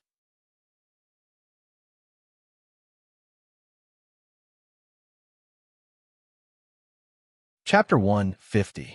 Across the wide steel pull-up battle platform, Ray Minkai, who had set up the GP base, looked at the man with short black hair, aquiline nose, and deep eyes. He was Iro Platon. According to the information, this Iro Pulla should be a mixed blood, but there was no way to know who his parents were. However, Ray Minkai did not care about this problem. Pirate Gouda, just as Ray Minkai was looking at Iro Platon, the man who was usually silent suddenly spoke. The first sentence was directed at the pirate Gouda that Ray Minkai placed on the GP base. Yes, pirate Gouda. Ray Minkai nodded and looked down at the GP base in front of Iro Platon. There, Iro Platon's meticulously crafted steel Pulla model Gouda, 3 Malawian kwaches, was standing there quietly, waiting for the moment to attack. Gouda 3 Malawian kwaches, very well made. Ray Minkai praised the workmanship of Gouda 3 Malawian kwaches. Death match, pirate Gouda unexpectedly. Iro Platon said something that made Ray Minkai's pupils shrink slightly, and Euphemia's movement stop. Kai! Euphemia called out softly. Ray Minkai raised his hand and waved, signaling Euphemia to keep quiet. He looked at Ira Platon again, the man who is usually silent. It seems that you and I have both participated in that match. Do you think I'm right? Yes. Ira Platon was silent for a moment before responding. Then we might be colleagues. But now, we will only be opponents. Ray Minkai said in a deep voice. Let's fight. Ella Platon did not beat around the bush. She went straight to the point and said what she meant. Fight. Field 3, Forest. Battle begins. As the Palaski particles quickly generated a large map with a vast body of water and dense rainforest, Ray Minkai and Ira Platon shouted in unison. Pyra Gauda. Steel Eagle. Gauda 3 Malawian Quatches. Ray Minkai. Ira Platon. Attack. X2 Splash. A black shadow fell from the sky, creating a huge splash in the river below. At the same time, an even larger shadow shrouded the surface of the water. UFFI, be careful. In this rainforest environment, the equipment of Gao, the 3 Malawian Quatches, seems to be more suitable than our pirate Gao, de yes. Pirate Gauda raised his head and looked left and right at the rainforest that was divided into many areas by the winding river below him. At the same time, the Steel Eagle, flying high in the sky, uploaded the entire rainforest terrain to Pirate Gauda's system without missing a second. Kai, according to the terrain inspection, there are 3 places where the body can be hidden. Perhaps the opponent will be hiding there. After Euphemia gathered all the data collected by the Steel Eagle, she told Ray Minkai the calculation. Understood, Ray Minkai responded. However, he did not move towards the suspected location closest to him. Instead, he accelerated and retreated further and further away from the 3 suspected locations. This made Euphemia confused for a while, but she did not say anything. She just focused on controlling the Steel Eagle in the sky to scan the area again and again. Ooh! All of a sudden, a flash of light tore through the silence of this tropical rainforest. After a few flashes, it dashed out from the dense foliage at the side. With a whistling sound of the wind, it dashed towards the back of the pirate Gundam at an extremely tricky angle. Buzz, seeing that the sudden flash of light was about to hit Pirate Gauda's back, Pirate Gauda's hand lit up with a dazzling light. At the same time, Pirate Gauda lifted the anti-beam cloak on his body and blocked the path of the flash of light. Zap! A short, low sound exploded. It was the sound of the flash of light being swept away by Pirate Gauda's anti-beam cloak. Buzz, buzz, buzz. As the cloak fluttered, Pirate Gauda's beam saber did not stop moving. Instead, it followed Pirate Gauda's quick turn and slashed in the opposite direction of the flash of light. Swish! The light beam saber flashed, and an afterimage was chopped into 2 with a loud explosion. Boom! This was a small-scale explosion of fire. However, Ray Minkai did not let the pirate stop and admire the beauty of this fire. Instead, he continued to speed up and let Pirate Gauda escape from this area. The enemy's attack did not stop because of this sneak attack. Instead, it showed signs of becoming more violent. Swish! Swish! As Pirate Gauda's rapid flight caused waves of water, 2 flashes of light swept out from the forest on both sides. They broke through layers of water and went straight to Pirate Gauda's 2 sides from bottom to top. Buzz! Pirate Gauda waved the beam saber in his hand and once again cut off the flash coming from the right. Immediately after, Pirate Gauda raised his left hand and the anti-beam cloak rolled up and rolled towards the flash coming from the left. However, Ray Minkai suddenly became alarmed. In a moment of desperation, Ray Minkai's left hand suddenly pressed down. Pirate Gauda's raised left hand paused and forcibly pressed down the anti-beam cloak that was rolling towards a flash. He then raised his left hand and forcibly blocked the path of the flash. Swish! In the instant that Pirate Gauda's beam shield shone brightly, the flash coming from the left had already rushed in front of Pirate Gauda and made close contact with the beam shield. Rip! Boom! A violent explosion occurred. The huge shockwave produced by the explosion actually washed away the river under Pirate Gauda's feet and even forcibly cut off the entire river for a period of time. Only when the shockwave of the explosion gradually dissipated did the river slowly reconnect and flow again. And in the middle of the river, flowing more smoothly, Pirate Gao, holding the beam shield, broke through the thick smoke and once again appeared in the sky above the river. And behind the beam shield, Pirate Gauda's anti-beam cloak had a corner burn-off. Is a targeted weapon. Ray Minkai glanced at the burnt corner of the cloak that did not affect the usage of the anti-beam cloak. His gaze became more and more solemn. He already knew how difficult the enemy was to deal with. From the beginning until now, Pirate Gauda's attacks had only been a few beam boomerangs. Or, it should be said that they were beam boomerangs that had been enhanced. UFFI, did you find the wrong place? Pirate Gauda's movements changed. He turned around and sped up, plunging into the rainforest at the side. Since the opponent wanted to rely on this rainforest for an ambush, then Ray Minkai would return the favor. Searching. But because this rainforest is too big, the Steel Eagle's radar won't be able to cover it completely. Kai, do you need to lower the altitude? Euphemia probably wanted to speed up the search of the rainforest, so she could not help but request for the Steel Eagle to lower the altitude. No, not for now. The opponent's current target is probably not Pirate Gauda, but the Steel Eagle. Although the attack, just now, was a bit difficult to deal with, I can still deal with it. UFFI, continue to maintain the altitude. While Pirate Gauda was quickly cruising through the rainforest, Ray Minkai also opened his mouth to reject Euphemia's request. From the moment they exchanged blows, Ray Minkai already understood the opponent's intention. The opponent, Ira Platone, was afraid of the Steel Eagle's existence. Therefore, he hid in the rainforest and used the beam boomerangs to force Ray Minkai to lower the altitude of the Steel Eagle and speed up the search of the rainforest. Of course, the moment the Steel Eagle lowered the altitude, the opponent might be able to use the unknown equipment on Gauda's 3 Malawian Quatches to shoot it down.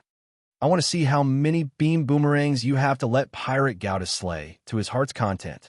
Even though they were in a chaotic and winding tropical rainforest, the Pirate Gundam's speed wasn't affected at all. Instead, he was able to maintain the same mobility as before.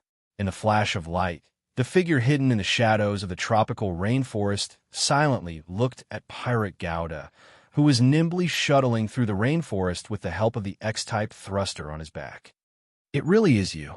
A hoarse voice rang out softly, and the pair of deep eyes were also staring at the Pirate Gundam that could cut down the beam boomerangs that came from all kinds of tricky angles with a raise of his hand. Ira Platone did not forget the scene that happened in the so-called death match. He was also one of them, and also under Ray's order, he accepted the mission to eliminate the offending reserve teammates. Unexpectedly, in the process of the mission, he inadvertently discovered Pirate Gauda, who was using the Steel Eagle transformed into the Flying Eagle Greatsword to beat up Tio. That scene, Ira Platone remembered deeply. He completely did not expect that in this year's reserve team, there would be such an unconstrained reserve team member. Therefore, after the mission ended, Ira Platone, who had already passed the assessment mission and was able to become an official inspector, made a request to Ray. That was to apply to participate in this year's Steel Polo World Tournament. He wanted to try and see if he could meet Pirate Gauda in this Steel Polo World Tournament. The result was obvious. Suddenly, Gauda's 3 Malawian Quatches' hands were empty. It turned out that the beam boomerangs that the Gundam 3 Malawian Quatches was equipped with had been used up. They had all been destroyed by the Pirate Gundam. Interesting. Ira Platone smiled slightly, but did not care too much about the failure of his famous skill, beam boomerang. Ka! With a mechanical sound, the beam cannons on Gauda's MK3 shoulders and feet moved together, aiming at Pirate Gauda, who was not far away. Immediately afterward, Ella Platone clicked on the control orb with both hands, and the 4 beam cannons instantly released all the light they could release. They let out a series of roars, tearing apart all the rainforest blocking their path, and bombarding the Pirate Gundam with a loud bang. Boom! A huge fireball was created. Ira Platone's face was emotionless, while his hands moved. Gao Da's 3 Malawian Quatches picked up 2 beam sabers and sped towards a fireball at full speed.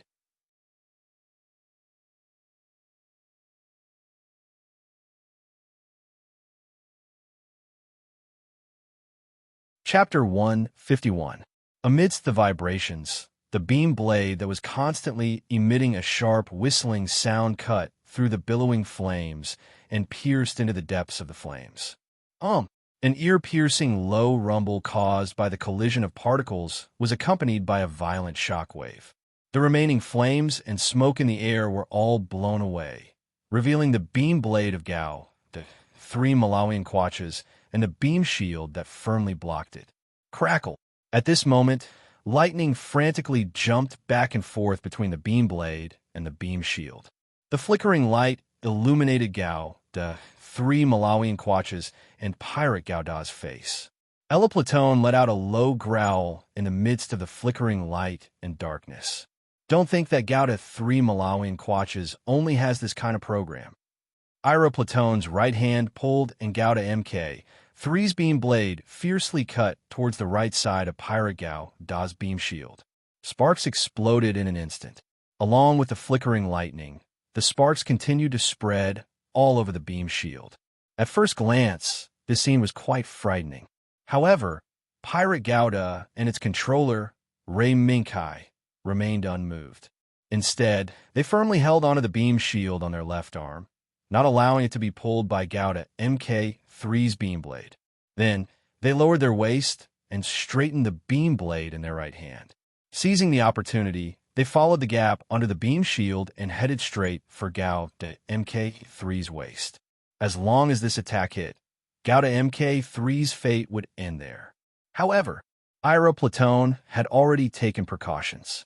At the moment when Pirate Gauda's beam blade was about to pierce Gao, the MK3's waist, a beam blade suddenly shot out from the side of Gao, the MK3's leg. Particles buzzed and blocked Pirate Gauda's beam blade. Since the attack did not succeed, Ray Minkai did not linger. He simply let Pirate Gao to use his left arm to force the beam blade out of Gao, the MK3's hand, and immediately rushed back. Bang! In order to avoid Gao to MK3's pursuit, the rapidly charging Pirate Gao that took advantage of the unprepared situation and shot out the 2 hooks at his waist. One of them headed straight for Gao to MK3's beam blade, by Gao to MK3's side. The other beams swept across the ground like lightning amidst the howling wind, heading straight for the beam saber on the outside of the Gundam MK3's leg. This was undoubtedly Pirate Gauda's plan to seize Gauda MK3's close combat weapon, the Twin Snakes attack. How to deal with it? Ira Platone's eyes flashed.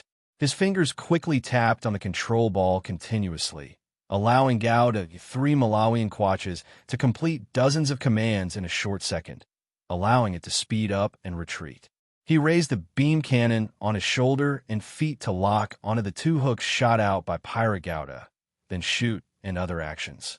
Buzz! Buzz!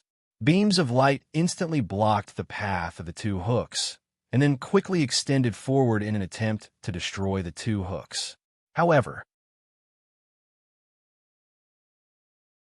just as the beams of light were about to hit the 2 hooks, a sudden change occurred. The hooks that were supposed to be moving in a straight line suddenly seemed to come alive. They actually moved around under the dense attack formed by the beams of light, as agile as a snake swimming on the sand. There's actually such a move. Looking at the 2 strange yet astonishing hooks, Ira Platone was slightly taken aback. At the same time, he once again felt the feeling when he caught a glimpse of Pirate Gauda, who was holding the flying eagle sword and violently beating up Tio in the death match. Heavenly steed soaring across the sky. Ella Platone sighed as she quickly made a response.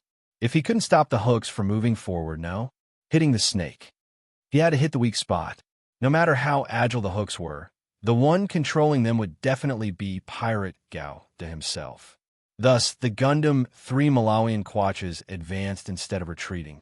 While it waved the beam saber in its hand in an attempt to block the attack of the hook, It also moved the muzzles of the beam cannons on its shoulders and legs upward, locking onto the pirate Gundam. Buzz! Particles once again bloomed in the beam cannon's muzzle. This time, it was not aimed at the agile and strange hooks, but at the one controlling the hooks, Pirate Gao Da Boom. The beam of light flickered. Pirate Gao Da's beam shield once again lit up with its own tenacity, once again stopping Gao Da MK3's beam attack in front of Pirate Gao Da. In just a short moment, in just the moment when the spear and the shield clashed, the hooks that were flying close to the ground had already rushed to the front of Gao Da 3 Malawian Quatches after losing the restraint of the beam cannon's attack. They went straight for the beam blade in Gao Da's hand and the beam blade on the outside of his leg. Don't even think about it. Ira Platon's gaze turned cold. The moment Gao Da 3 Malawian Quatches waved the beam blade in his right hand, the beam blade on the outside of his left leg bounced up and held it in his left hand, forming a cross attack with the beam blade in his right hand, slashing towards the incoming hooks. Whoosh! Gao Da MK3's beam blade in his right hand hit the target, but in the next moment, the hooks that were slightly behind rushed forward under the cover of the smoke produced by the explosion of the previous hooks. In the blink of an eye, they firmly clamped down on Gao Da MK3's left hand. Tisk! Ira Platon was just about to let Gao Da 3 Malawian Quatches swing the beam blade in his right hand to cut off the hooks that clamped down on his left hand, but unexpectedly, the hooks that clamped down on his left hand exploded first. Together with Gao Da MK3's left hand, it was blown into pieces. Ira Platon's eyelids twitched rapidly, but he did not make any sound. Instead, he began to let Gao Da 3 Malawian Quatches quickly retreat, while at the same time, he maintained the concentrated attack of the 4 beam cannons, attempting to suppress Pirate Gao Da on the spot. Boom! Boom! The crazy explosion set off flames and thick smoke, engulfing Pirate Gao Da's figure. Even the shining light of the beam shield, which symbolized indestructibility, was unable to escape the fate of being submerged. After a short moment, the flames subsided, the thick smoke dispersed, and Pirate Gao Da's figure was once again revealed. In the midst of the smoke, Pirate Gao Da's beam shield on his left arm actually showed signs of flickering, as if it had entered into an unstable state. It could be imagined, just now the full power of Gao Da MK3's attack was shocking. It can actually increase the output of the beam shield to the limit. Ira Platon, the Gao Da 3 Malawian Quatches that you made is really good. Kai's right hand lightly tapped, letting Pirate Gao to cancel the beam shield on his left arm. UFFI, have you locked on a Gao Da 3 Malawian Quatches? The half-passive attack just now was not because Pirate Gao Da was unable to defeat Gao Da 3 Malawian Quatches, but because Mecha wanted to prevent Pirate Gao Da 3 Malawian Quatches from seeing that the situation was not good and decisively chose to enter the rainforest and once again engage in a troublesome guerrilla warfare with him. Already locked on to. High up in the sky, Steel Eagle's pair of sharp eyes had already pierced through the layers of rainforest obstructions, firmly locking onto Gao Da MK3's rapidly moving left and right in the rainforest, rapidly advancing figure. Ahead, 3 kilometers. Now I have already sent the coordinates to Pirate Gao Da's system. Under Euphemia's operation, Mecha quickly saw the small, representing Gao Da 3 Malawian Quatches. Then the hunt begins. The X-type thruster suddenly exploded, and Pirate Gao Da's figure disappeared from the spot. In the blink of an eye, he charged into the rainforest and disappeared. Even the cameras that covered every corner of the steel pulla competition platform were unable to capture Pirate Gao Da's figure in a short period of time. The only thing they could do was pull up the wide-angle lens as much as possible, overlooking the entire rainforest and tracking Gao Da's MK3's whereabouts. Because no matter how fast Pirate Gao Da moved, his final target would still be Gao Da's 3 Malawian Quatches. Boom! Suddenly, the camera's overlooking lens captured an explosion. It was a violent explosion that could hold 3 Gao Da's MK3s in the small lake. Immediately after, before the sky full of water splashes fell, the overlooking lens suddenly changed and captured Pirate Gauda's reappearance on the lake. At this moment, steam rose from the lake with only a little water source, causing the entire lens to become hazy. The increasingly hazy lens not only caused the audience to squint their eyes and focus on distinguishing the figure on the screen, but also made Pirate Gauda, who was standing on opposite sides, and Gauda's MK3's figure become even more hazy. This process continued until the moment the entire screen was completely covered by a white fog. A roar suddenly exploded. Boom! It was the sound of the thruster's full-power explosion. Who was it? Gauda's three Malawian Quatches? Or was it Pirate Gauda? Because the lens was completely hazy, the audience could not see the changes on the field clearly and could only rely on the sound to distinguish the movements on the field. Buzz! This was the vibration of the beam saber. Boom! This was the sound of the beam cannon firing. Boom! Slash! This was the unique vibration of the beam saber when it collided. Following these roars and vibrations, the audience who could not see the fierce battle on the field could not bear the itch in their hearts. Some of the agitated audience could not even hold back their emotions and loudly scolded the organizers for not doing a good job. All of a sudden, just as the audience's dissatisfaction was about to explode, a ray of light tore through the hazy lens that lingered on the lens and once again presented the situation on the field in front of everyone's eyes. But with this look, the audience was shocked to find out that Pirate Gauda's three Malawian Quatches, who had caused a lot of trouble at the beginning, was actually severely damaged. The beam cannons on his shoulders and feet were unknowingly destroyed, and the armor on his body was densely covered with cracks, and there were even a few holes on it. On the other hand, the Pirate Gundam didn't suffer much damage except for a corner of its anti-beam cloak that was burned away and a few holes in its body. It also lost two of its claws. Looking at it this way, the winner and loser was already decided. However, under the gaze of the audience, Gauda's three Malawian Quatches did not admit defeat. Instead, it raised its right hand and held the last beam saber mounted on its right leg in its hand and fully exploded the thruster's output, charging towards Pirate Gauda like the wind. Facing the enemy's decisive attack, Pirate Gauda lowered his waist and held his sword. The moment before the beam saber and Gauda's three Malawian Quatches hit him, he raised his hand, he swung his sword, one slash, cut in half. Boom! The battle has ended. Ray Minkai, Euphemia wins. Congratulations on obtaining the qualifications to enter the finals.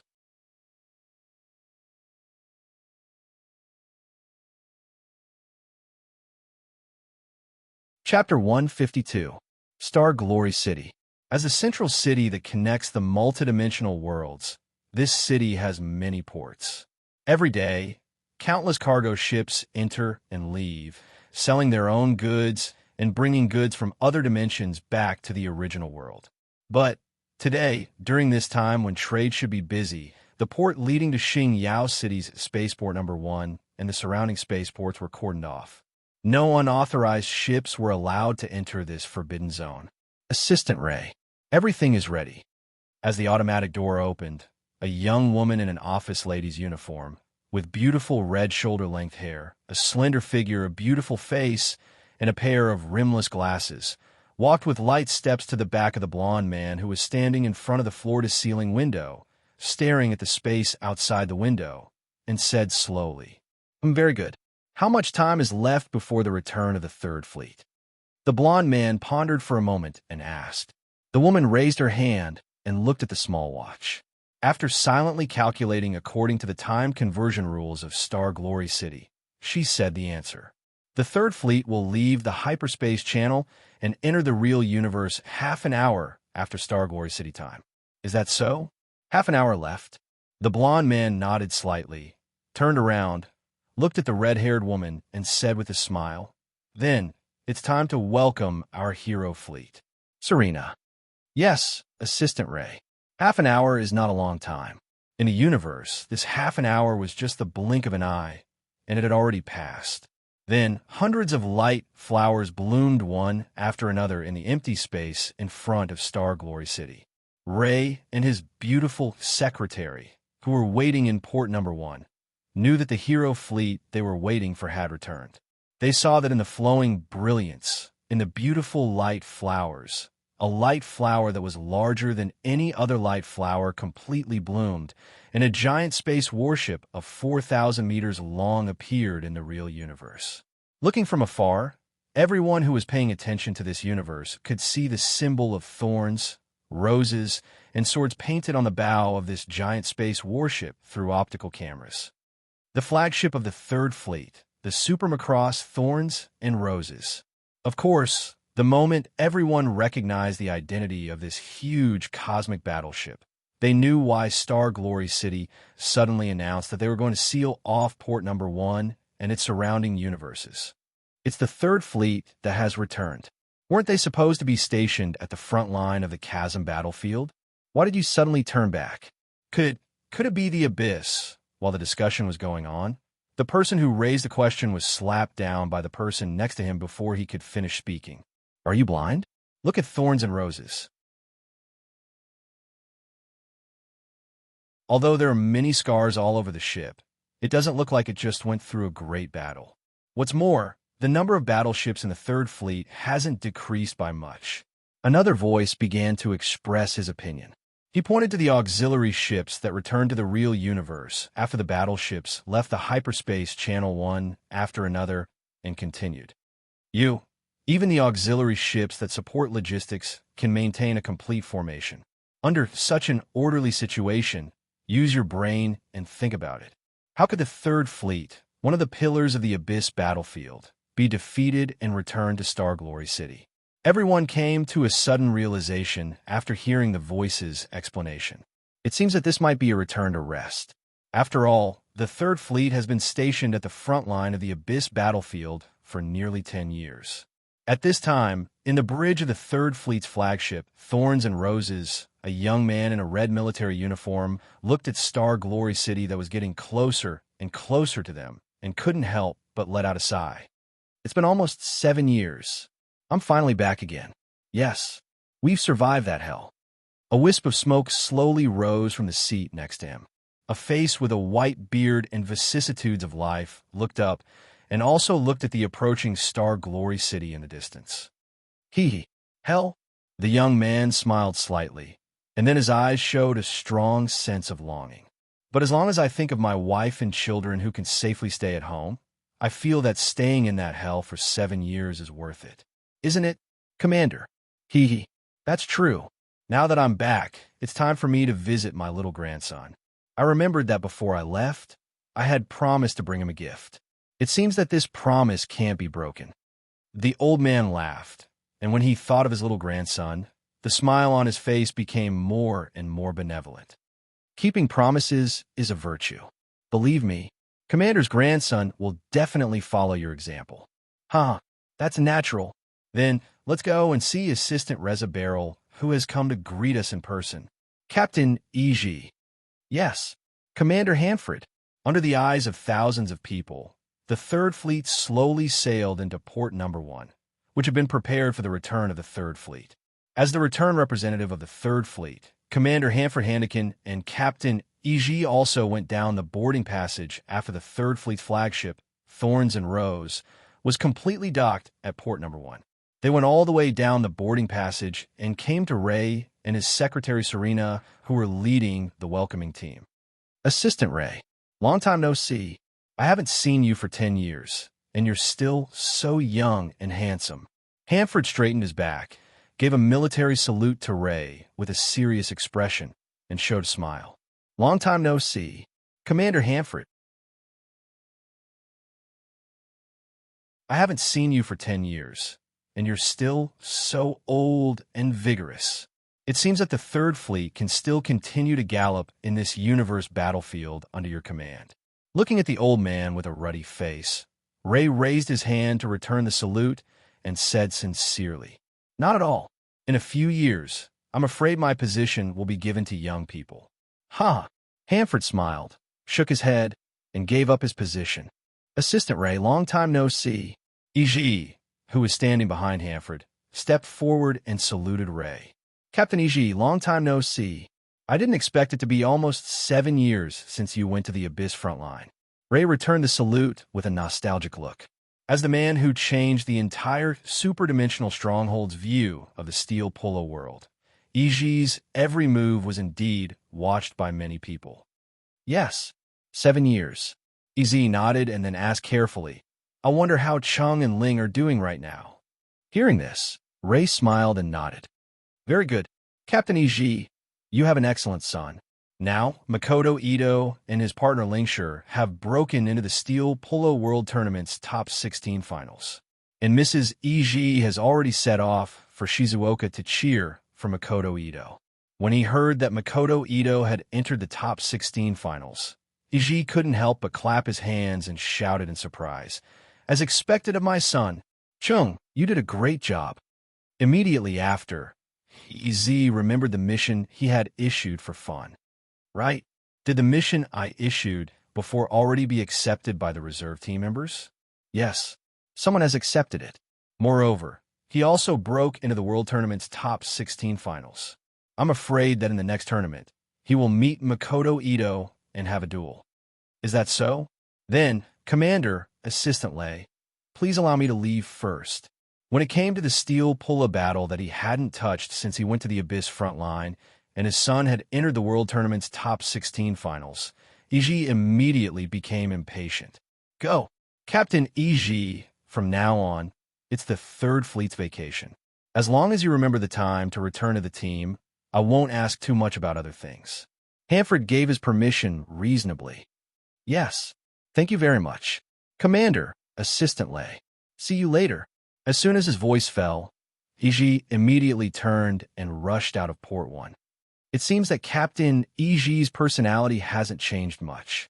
Ray retracted his gaze from E.G. and looked at Hanford again. Commander Hanford, it's been hard on you for the return of the Third Fleet this time. No, it's not a big problem. On the contrary, the entire fleet is happy to be able to return to rest and reorganize. Hanfrey waved his hand and chuckled. Well, that's good.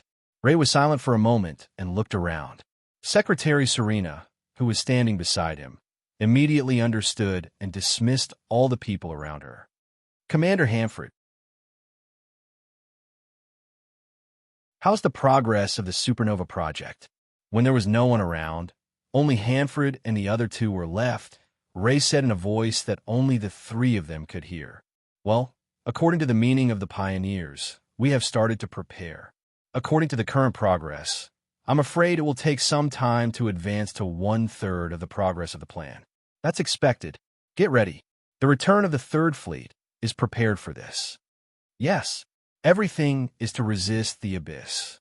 At the same time, Ray Minkai and Euphemia, who entered the World Tournament's top 16 finals, did not choose to spend the 3-day break before the finals in the dormitory of the contestants. Instead, they chose to go to the bustling commercial center opposite the conference venue on the second day. At this time, because of the arrival of the finals, the entire Shizuoka was flooded with more people than at the beginning of the conference. In just a few days, this huge flow of tourists jammed all the leisure places and scenic spots in the entire Shizuoka. Even the most expensive commercial centers were packed with people. There are so many people. Euphemia, who was protected by Ray Minkai, looked at the crowd around her and sighed in a low voice. It can't be helped. After all, the finals are about to begin. Ray Minkai struggled to separate the crowd and took Euphemia to the top floor of the commercial center before he breathed a sigh of relief. Kai, miss UFFI. This way. Aslan's voice came from afar.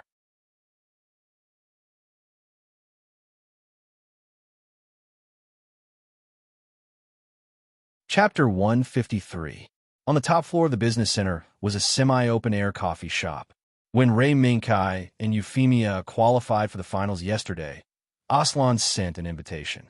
The location of the invitation was naturally this coffee shop. Under the bright sun, Aslan, who was wearing a loose white shirt and had a book by his hand, raised his hand and waved at Ray Minkai and Euphemia. Over here. Kai, Miss UFFI.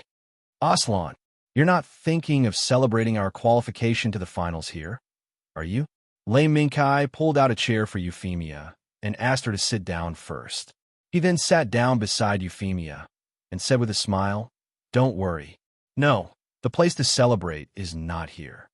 Aslan shook his head and said mysteriously, "The reason why I asked you to come here first, you'll know later." "We'll know later?" Ray Mingkai and Euphemia looked at each other and asked in unison. "Yes." Aslan smiled slightly and suddenly pointed behind Ray Mingkai and Euphemia and said, "Look, they're here." "They're here? Is this an introduction to new friends?" With such doubts, Ray Mingkai turned around and looked at his body. In the end, he heard Euphemia's exclamation. So tall, a body that looked like a small mountain was standing behind Ray Mingkai and Euphemia at some point in time. As the sun moved, the shadow of this hill-like body also extended above Ray Mingkai and Euphemia's heads. Who is this? Upon seeing this hill-like body, Ray Mingkai subconsciously searched for a similar character in his memory. There were not many characters who could fit this figure. And Lei Mingkai looked up and saw that the mountain-like figure had a square face, thick eyebrows, and big eyes. With one look, he could tell that this was the face of an honest man with an honest personality. Such an obvious face, such an eye-catching figure. Based on the above conditions, there were only a few possible answers. Moreover, in the next moment, a slightly lively female voice rang out clearly from behind the mountain-like body. "I say, Zhao Hong, you'll scare people if you stand behind them without saying a word." When the voice rang out behind the mountain-like man, it revealed his identity. Zhao Hong, Altran, a character from Gao Da's Iron Blood Barbados. So, if he was Akihiro, then who was the voice behind him? It sounds familiar. As these thoughts flashed through Ray Mingkai's mind, Ray Mingkai had even more questions. "Yes, sorry."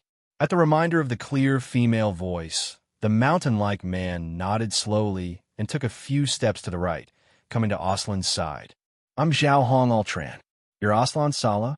Aslan looked up and down at the mountain-like man's face and nodded affirmatively. "That's right. I'm Aslan Sala. Nice to meet you." Then, Aslan raised his finger and introduced Ray Mingkai and Euphemia. "This is the preparatory team member Ray Mingkai and Euphemia." "Hello, Zhao Hong Altran. I'm Ray Mingkai." "Hello, Mr. Zhao Hong Altran. I'm Euphemia Libertania." Ray Mingkai and Euphemia stood up and introduced themselves under Aslan's introduction. Euphemia did an elegant salute. "Oh, looks like this girl's background is not bad." At this moment, the clear female voice that reminded Zhao Hong earlier rang out again. Ray Mingkai and Euphemia shifted their gazes and looked to the other side. They saw a girl wearing a vest, a sports bra, and a pair of hot pants. Her blonde hair was tied into twin ponytails. Overall, she looked exceptionally lively and cheerful.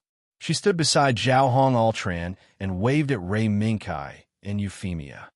"Hello, I'm Ravinda Franklando. Unfortunately, I'm this big dumb bear's partner. Also, this big dumb bear just used a very rough method to wake me up from my eternal sleep. Hello, Miss Ravinda Franklando. Mr. Zhao Hong Altran, please sit." Aslan nodded and let Zhao Hong and Ravinda sit on the other side of the table, forming a circle with Aslan, Ray Mingkai, and Euphemia. "You don't have to call us Miss or Sir. You can just call us by our names. Ravinda, Zhao Hong." The girl waved her hand and pointed at herself, then pointed at Zhao Hong. Everyone nodded in acceptance. "All right, you're Aslan Sarah, right? You called us here this time because this big dumb bear woke me up?" Ravinda didn't beat around the bush and instead pointed out Aslan's intentions. "Woke you up?" Hearing Ravinda's words, Ray Mingkai immediately realized that when Ravinda introduced herself, she mentioned the term eternal sleep.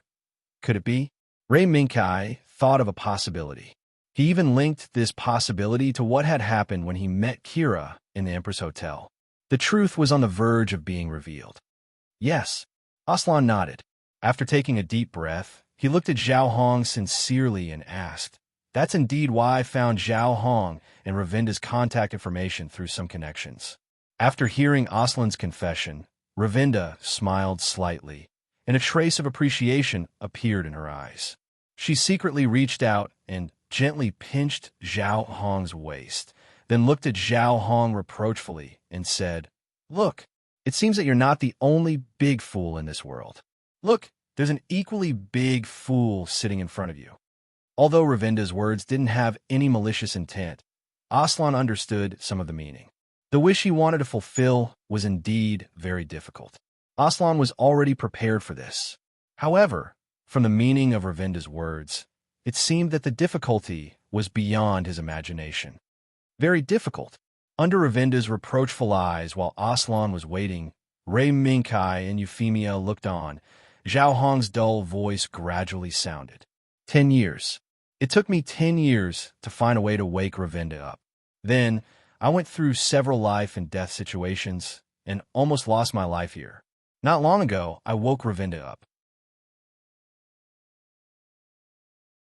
With that, Zhao Hong stretched out his huge palm and held Ravinda's small hand in his palm, holding it tightly.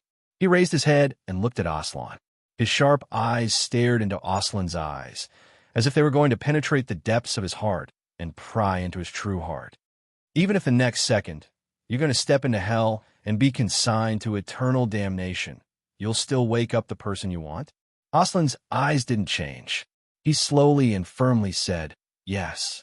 Even if the next second I'm going to fall into hell, I'll still wake up the person I love from the darkness. For this, I specially invited my friends to witness." At this moment, Aslan said the reason why he invited Ray Minkai and Euphemia. It turned out that in order to resurrect the person he loved, he specially invited Ray Minkai and Euphemia to be witnesses. "Aslan, you're serious?" Although Ray Minkai had heard the story of Aslan's changed fate before, he didn't expect Aslan to be serious. "Yes, I'm serious." "Minkai." Aslan's voice was still firm. "Mr. Aslan, I don't know if people can be resurrected, but to be able to do this, I'm afraid. No, I'm an example. Euphemia." Before Euphemia finished speaking, Ravinda interrupted her and pointed to herself. 16 years ago, after a funeral, I was preparing to buy some toys for the children at home. Suddenly, I was assassinated by an assassin sent by a hostile force. If it weren't for this big, stupid bear's stubbornness to resurrect me, I'm afraid I'd still be in the endless darkness. "How could that be?" Euphemia exclaimed and subconsciously asked, "Ravinda, do you still remember what happened after you died?" Ravinda shook her head with a bitter smile. "No, I don't know what happened at that time. From being assassinated to falling into the endless darkness to being awakened by Akahong, I don't have much of an impression of the memories. The only thing I remember is the darkness and the bone-chilling coldness." This, Euphemia was stunned.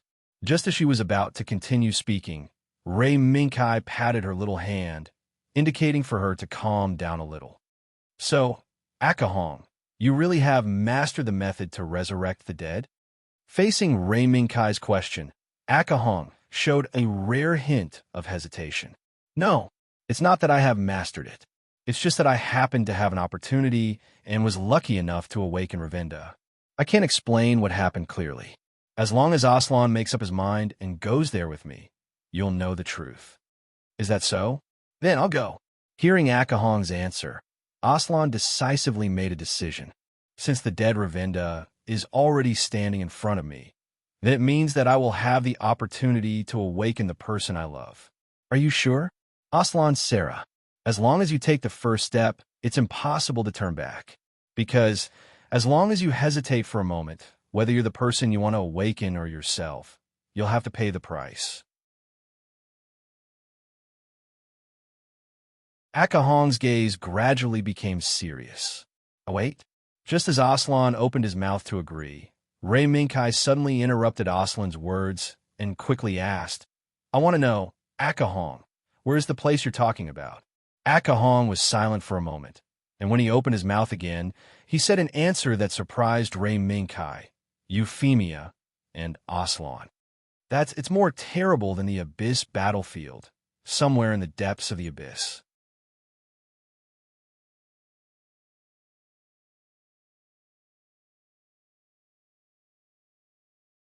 Chapter 154. Deep in the Abyss. This was the first time Ray Minkai heard something related to the Abyss since he entered the Steel Polo world. Deep in the Abyss? Could it be that you ventured into the depths of the Abyss alone? Lei Minkai asked tentatively. Yes. I drove the specially modified destroyer in Gusion Gao into a certain area in the Abyss alone and found the key to awakening Rafta. Although Akihiro answered casually, it could be seen from the flash of luck in Akihiro's eyes that the journey was not easy or even extremely dangerous. Kai, no need to say more. Aslan slowly said, his right hand gently rubbing his left wrist where the rose pendant was tied. I've already made my decision. Akihiro Artland. Although it's presumptuous, I still want to ask you to help me once. I want to go to that place to take a look and find an opportunity. Facing Aslan's request, Akihiro was silent. After a long time, Akihiro slowly nodded. Okay, but I still have to make some preparations. After all, it's not a place where anyone can come and go as they please. Thank you very much. If there's anything I can do, please let me do my best. Aslan was overjoyed and thanked Akihiro. Aslan Sala, this is the list of supplies you're responsible for. Since you've already made Akihiro promise you, then these supplies will naturally be provided by you. Rafta, who was sitting next to Akihiro, took out a list from her pocket. Looking at her, it seemed that she had already prepared this list before coming. And Rafta also clapped her hands, indicating that everyone should not be offended. Don't mind this. In fact, before coming, Akihiro already had the intention to help Aslan. It's just that Akihiro hasn't confirmed whether Aslan has the courage to face those difficulties. While speaking, Rafta patted Akihiro's thick arm and rolled her eyes at Akihiro. You should know that the big dumb bear actually refused the reinforcements from the fleet at the rear and ventured into the depths of the Abyss alone to atone for its sins. Secret information about Akira Hiroshi venturing into the Abyss alone kept popping out from Rafta's mouth, causing Ray Minkai, Euphemia, and Aslan to be astonished. They also gained some understanding of the environment in the depths of the Abyss. After understanding the situation, Aslan and the others seized the opportunity to ask Ravda some questions. By the time they finished chatting, it was already afternoon.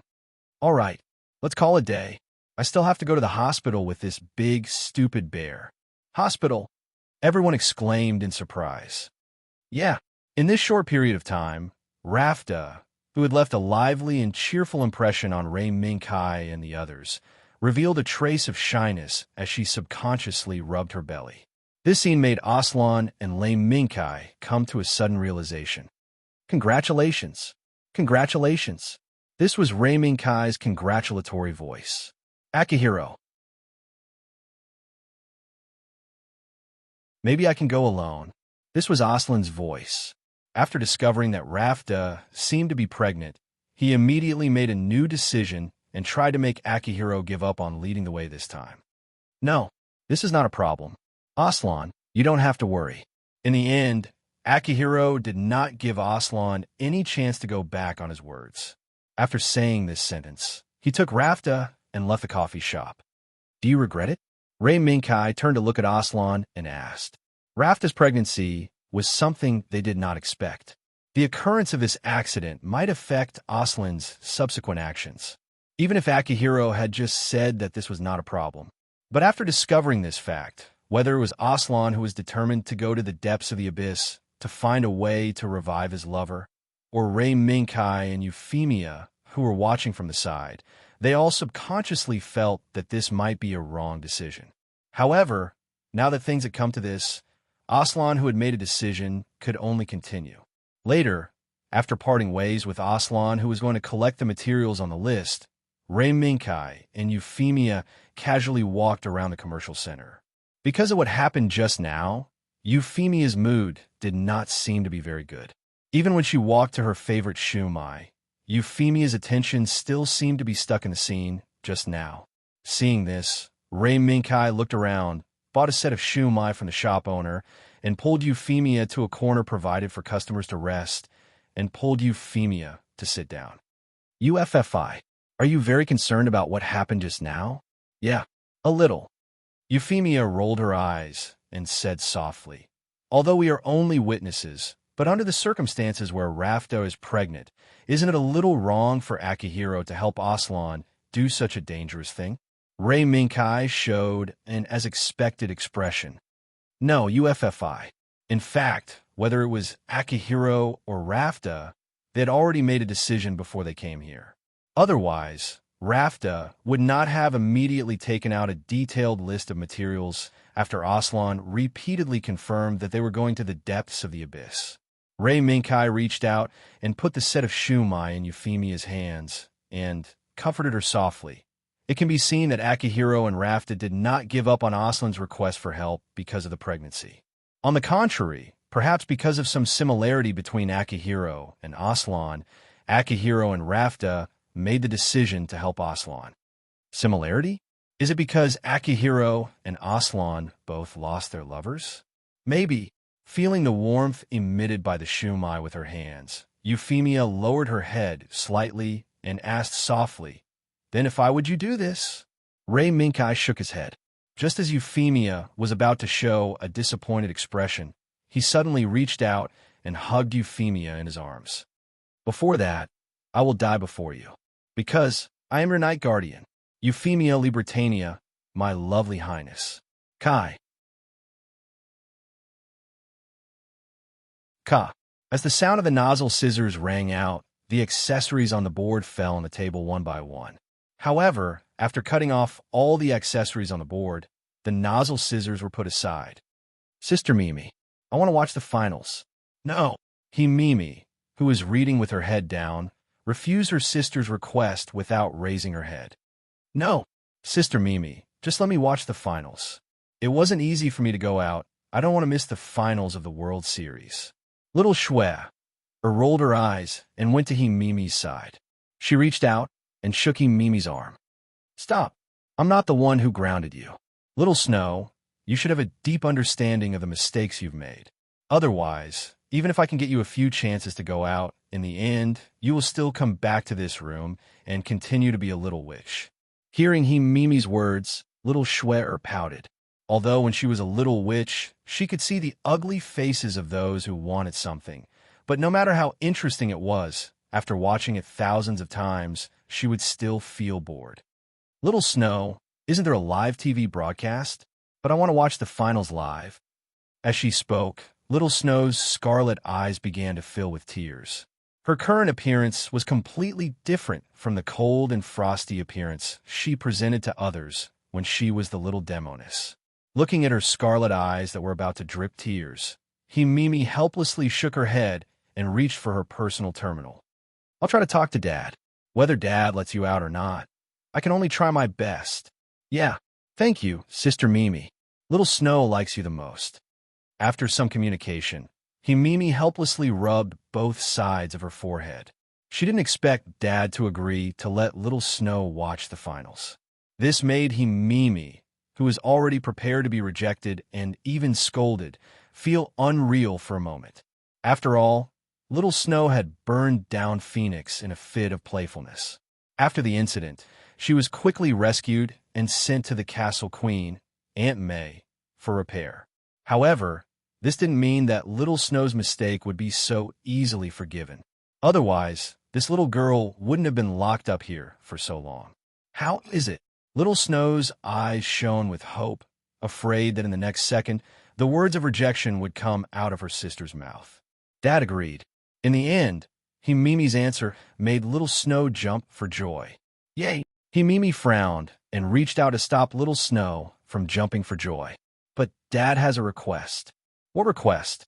Hearing that there was a request, Little Snow immediately became timid, as if she was afraid that Mimi would ask for something that she couldn't fulfill.